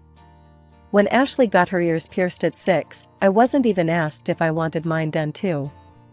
When she started taking ballet lessons, I was told we couldn't afford 2 sets of lessons. Somehow, though, there was always money for Ashley's growing list of activities: gymnastics, piano, art classes. Our early childhood photos tell the story better than I ever could. In every family picture, Ashley's front and center, usually in some frilly dress from an expensive children's boutique. I'm always somewhere in the background, wearing whatever was on clearance at Target, looking like an afterthought in my own family portraits. Maybe they just don't see it, I remember telling myself at night, staring at the glow-in-the-dark stars on our shared bedroom ceiling. Ashley had twice as many stars on her side of the room. Even the universe above our beds played favorites. The worst part wasn't the material differences. Kids can survive without designer clothes and fancy toys. It was the way they looked at her versus how they looked at me. When Ashley spoke, they leaned in, hanging on every word. When I spoke, their eyes would drift, their attention already moving on to something else, someone else. Always to Ashley. As we approached school age, I held on to hope that things would change. Maybe once we were in school, once teachers and other adults were involved, our parents would see us both equally. Maybe they'd realize that having twins wasn't a burden but a blessing. Maybe they'd finally see me. I remember standing in front of our house that first morning, Ashley and I in our new uniforms, Mom taking pictures. For once, we looked identical, same plaid skirt, same white blouse, same navy cardigan. I thought maybe this was the beginning of change.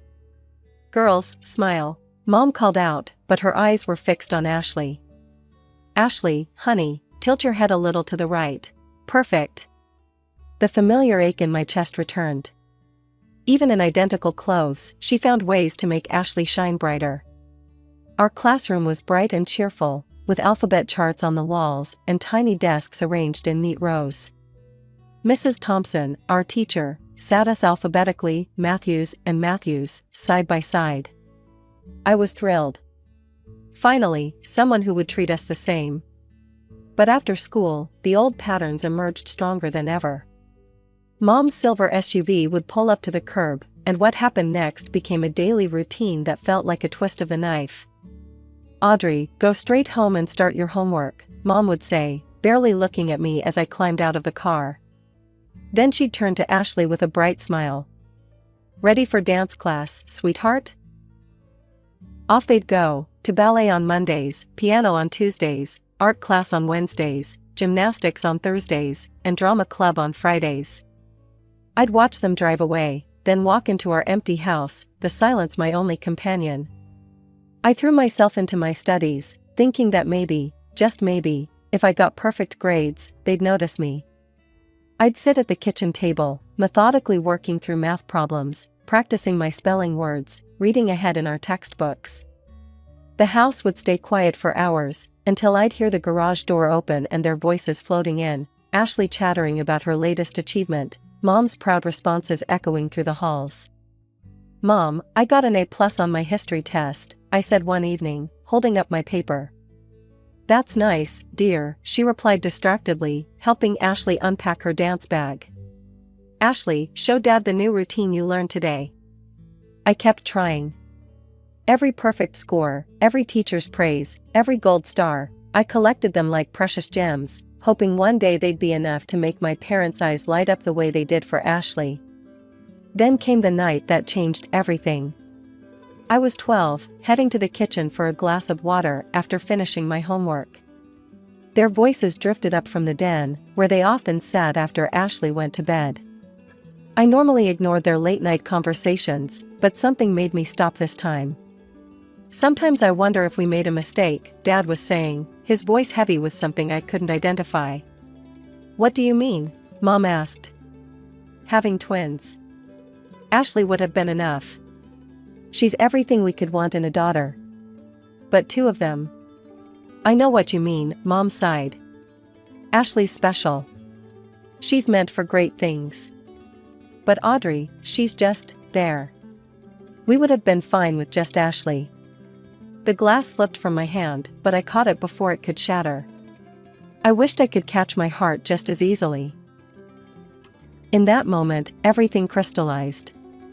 The years of trying to earn their love, of hoping things would change, it all seemed so foolish now. They didn't want me. They never had. I was the unwanted twin, the extra daughter, the one they wished they didn't have. After that night, something shifted inside me. I stopped seeking approval and instead focused entirely on my studies. Turns out, freedom from constantly trying to please my parents cleared my mind in ways I never expected. My grades, already good, became exceptional. Excellent analysis, Audrey, Mr. Peterson said one day in English class, holding up my essay on The Great Gatsby. Class, this is exactly the kind of deep thinking I'm looking for. I could feel Ashley tensing up beside me, her pencil tapping against her desk in that aggressive way it did when she was angry. I kept my eyes forward, but I could see her face turning red from the corner of my eye. Similar scenes played out in other classes. Math, science, history, it didn't matter. The more the teachers praised my work, the more Ashley seethed. It came to a head in chemistry when Mrs. Rodriguez asked me to tutor other students. That evening, I heard Ashley's voice from downstairs, Mom, the teachers are being mean to me. They always praise Audrey and make me look bad. They're doing it on purpose. The next day, Mom stormed into school, designer handbag swinging, heels clicking against the linoleum floors. I watched from the hallway as she marched into Principal Williams' office, where they'd called in Mrs. Chen, our class teacher. "I want to know why your teachers are discriminating against my daughter," Mom demanded. Mrs. Chen, bless her, stayed calm and professional. "Mrs. Matthews, let me show you something." She pulled out our progress logs, laying them side by side. "Here are both girls' records. Audrey consistently scores in the top percentile in all subjects. Ashley's grades are..." "Are you suggesting my Ashley isn't smart?" Mom interrupted. "Not at all. I'm merely pointing out that Audrey's academic achievements are. This is exactly what I'm talking about. You're all biased against Ashley." No amount of evidence could convince her. When she came home that day, I overheard her telling Dad that the teachers were obviously prejudiced against their precious Ashley. By 16, I was tired of asking for pocket money and watching Ashley get hundreds of dollars just for existing. I applied for a job at the Coffee Bean, a cute cafe just a few blocks from our house. It wasn't glamorous work, but I loved the independence it gave me. Plus, my coworkers actually appreciated my presence, a novel experience in my life. Ashley, of course, couldn't let me have even this small victory. "Oh my God, you're actually going to be a waitress," she sneered one morning, watching me put on my uniform. "That's so common. Mom, can you believe Audrey's going to serve people food?" Mom just made a disapproving noise, sliding another $100 bill across the table to Ashley for her shopping needs. That's when I remembered something I'd overheard years ago, a heated phone conversation where Mom had yelled, "I don't want anything to do with you anymore. You're embarrassing with your tiny house and your budget clothes. I've moved up in the world." She'd been talking to her parents, my grandparents. The ones I'd never met because they weren't good enough for her new lifestyle. That evening, while Mom and Ashley were at another shopping spree, I snuck into Mom's home office. In her address book, under D4, Do Not Contact, I found an address in the older part of town. The next day, instead of heading to my afternoon shift at the cafe, I took a bus to a small blue house with a well-tended garden. My heart was pounding as I walked up the path. I had no idea what to expect, but I knew I had to try. I raised my hand to knock on the door. The door opened, revealing an elderly couple. The woman had gray hair tied back in a neat bun, and the man wore wire-rimmed glasses. They looked at me with confusion until I spoke. "Hi, I'm Audrey Matthews. I think you're my grandparents." Their jaws dropped simultaneously. The woman, my grandmother, put her hand to her mouth. "Oh my God, Frank, it's really her." They invited me in, and suddenly I was sitting in their cozy living room, drinking tea from delicate cups while they couldn't stop staring at me. "You look just like your mother did at your age," Grandma said softly. Before she changed. That first visit turned into many more. I'd tell my parents I was working extra shifts at the cafe, but instead, I'd spend hours with my grandparents, bringing them pastries and cookies from work. They were wonderful listeners, genuinely interested in my life, my studies, my dreams. For the first time, I felt seen. Then came graduation day. The ceremony was typically Matthew's family style, all focus on Ashley. When they called my name as valedictorian, my parents barely clapped, but when Ashley walked across the stage, they hooped and hollered like she'd just won an Olympic medal. I should have been prepared for what came the next day, but somehow, they still managed to shock me. "Girls, we have exciting news," Mom announced at breakfast, practically bouncing in her seat. "We're celebrating graduation in Hawaii." My heart lifted for a moment. Despite everything, I thought maybe, just maybe, this one time. "Honey," Mom turned to me, her voice dripping with fake sympathy, "we only got 3 tickets, for us and Ashley. You understand, right? Someone needs to watch the house, and you have your job at the cafe." Ashley didn't even try to hide her smirk as she stirred her orange juice. "Don't worry, sis. I'll send you lots of pictures of me living my best life on the beach." The next morning, I watched from our front door as they loaded their expensive luggage into the taxi. Ashley turned back, waving with exaggerated enthusiasm. I'll make sure to send you beautiful photos from Hawaii. You can look at them between serving tables. As soon as the taxi disappeared around the corner, I pulled out my phone with shaking hands and called my grandparents. The tears I'd been holding back finally spilled over when I heard Grandma's voice. They went to Hawaii without me, I managed to get out between sobs. They just left me here like I'm nothing. Oh, sweetheart, Grandma's voice was soft but firm. Come over right now. We'll have our own graduation celebration. I drove to their house, still wiping away tears.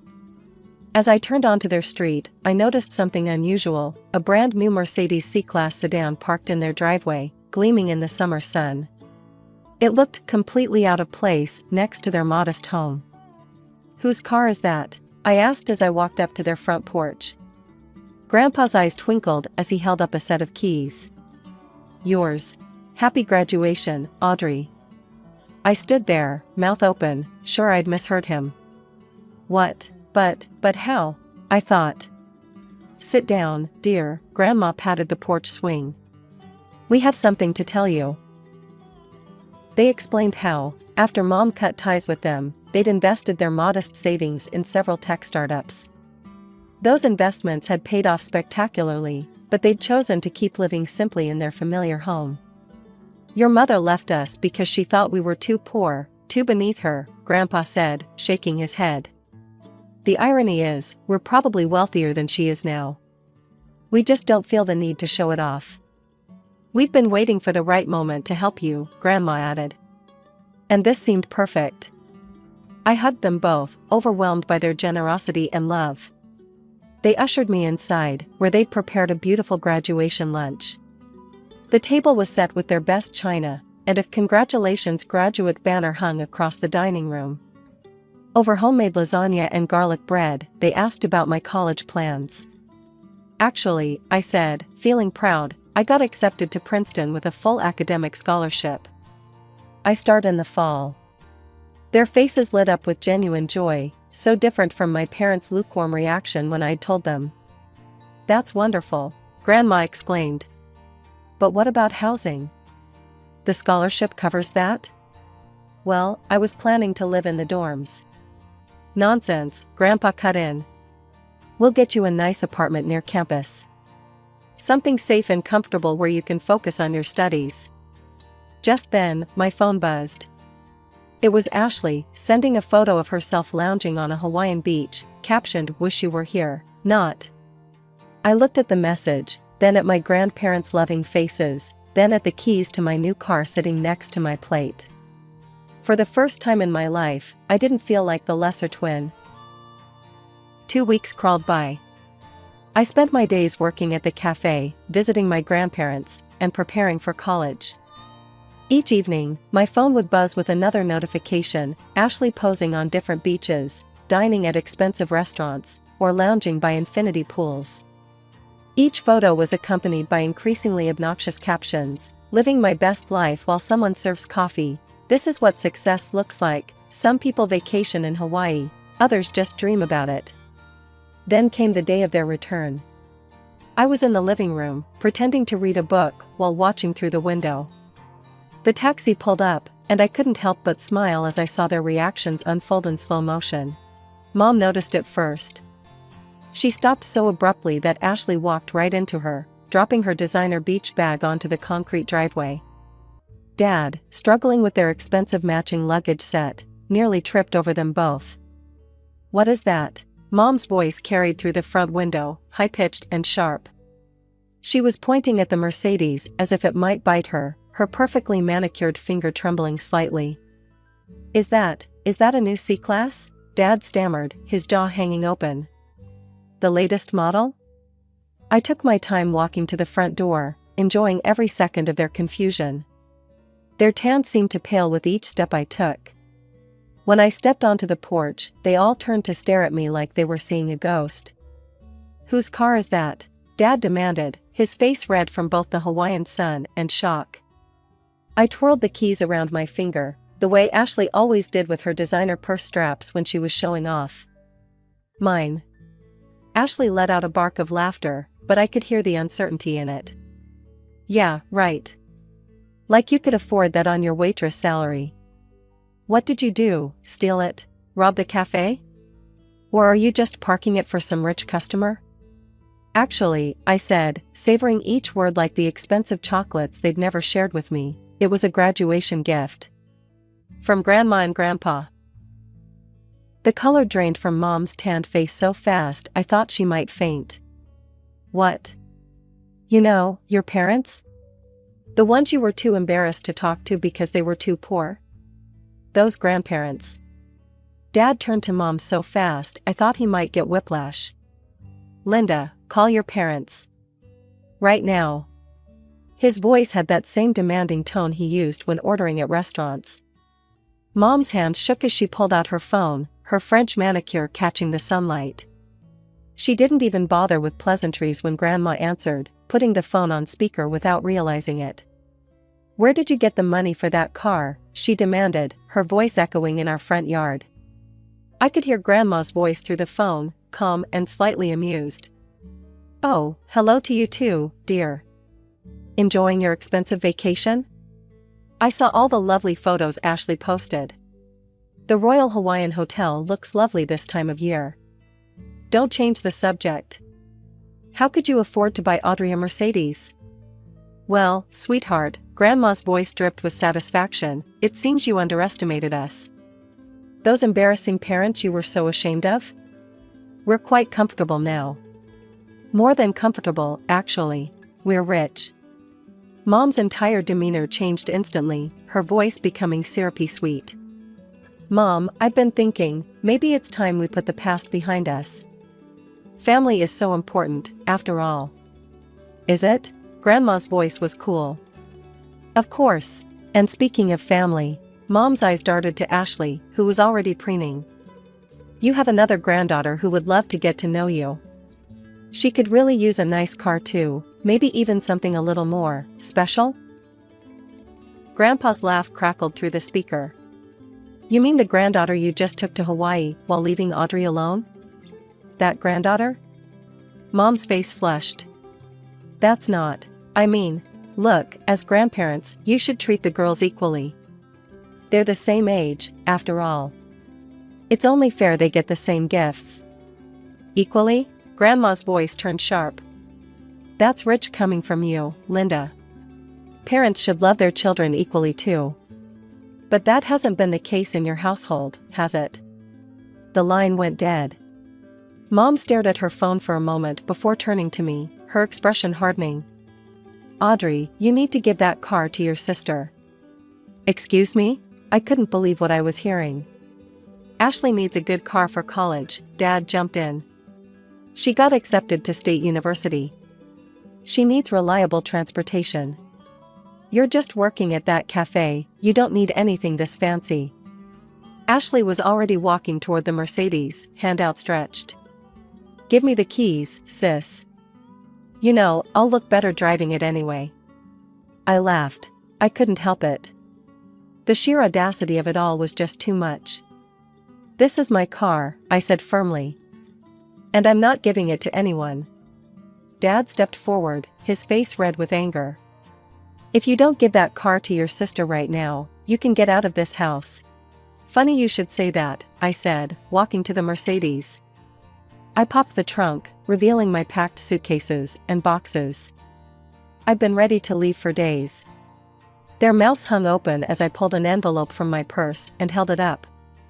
Oh, and by the way, I won't be serving coffee much longer. I got accepted to Princeton on a full scholarship. Ashley's shriek could probably be heard 3 blocks away. Mom stumbled backward like I'd slapped her. Dad just stood there, opening and closing his mouth like a fish out of water. I got into my car, the leather seat still new enough to creak slightly. Through the windshield, I could see their shocked faces, their perfect family fantasy crumbling before their eyes. Those last few weeks of summer at my grandparents' house were the happiest I'd ever experienced. Every morning, I'd wake up to the smell of Grandma's coffee and the sound of Grandpa humming as he read the newspaper. No walking on eggshells, no competing for attention, no feeling like an unwanted shadow. Just peace. Moving to Princeton was bittersweet. I hugged my grandparents goodbye, promising to call every day, and set off in my Mercedes with everything I owned. The drive to New Jersey felt like crossing a boundary between my old life and my new one. My grandparents had found me a beautiful little apartment just 10 minutes from campus. Nothing flashy, but worlds better than any dorm room, hardwood floors, big windows, and even a small balcony where I could study. They'd insisted on paying the rent, despite my protests. I still wanted some independence, though, so I got a part-time job at a local coffee shop. The irony wasn't lost on me, still serving coffee, but this time by choice, not necessity. My co-workers were mostly other students, and for the first time in my life, I found myself making real friends. One Sunday afternoon, about a month into the semester, Grandma called with some interesting news. "Your parents showed up at our door yesterday," she said. My heart skipped a beat. What did they want? Oh, the usual. Linda was all smiles and fake apologies, asking about our financial situation and hinting about Ashley's upcoming birthday. Your father kept looking around the house, probably trying to guess our net worth. What did you tell them? Grandpa's voice joined in on the line. We told them that we'd already decided what to do with our money. It's all going to you.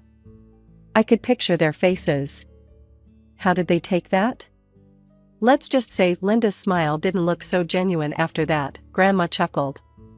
We asked them not to come back. That evening, I blocked their numbers and all their social media accounts. Ashley's too. I knew what would come next, sudden declarations of love and regret, offers to start fresh as a family. But I didn't need their kind of family anymore. Now, sitting in my constitutional law class, taking notes and actually enjoying the complexity of the material, I sometimes think about that little girl who used to pray for her parents' love. I wish I could tell her that she'd find something better, not just love, but respect, support, and the freedom to be herself. My phone buzzes quietly in my pocket, probably my study group confirming our meeting at the library later. Or maybe it's Jake, that cute guy from my psychology class who keeps asking to get coffee, not at my cafe, thankfully. It's such a normal life. No drama, no constant comparisons, no feeling like I'm not enough. Just me, my studies, my friends, and my future stretching out ahead of me, full of possibilities.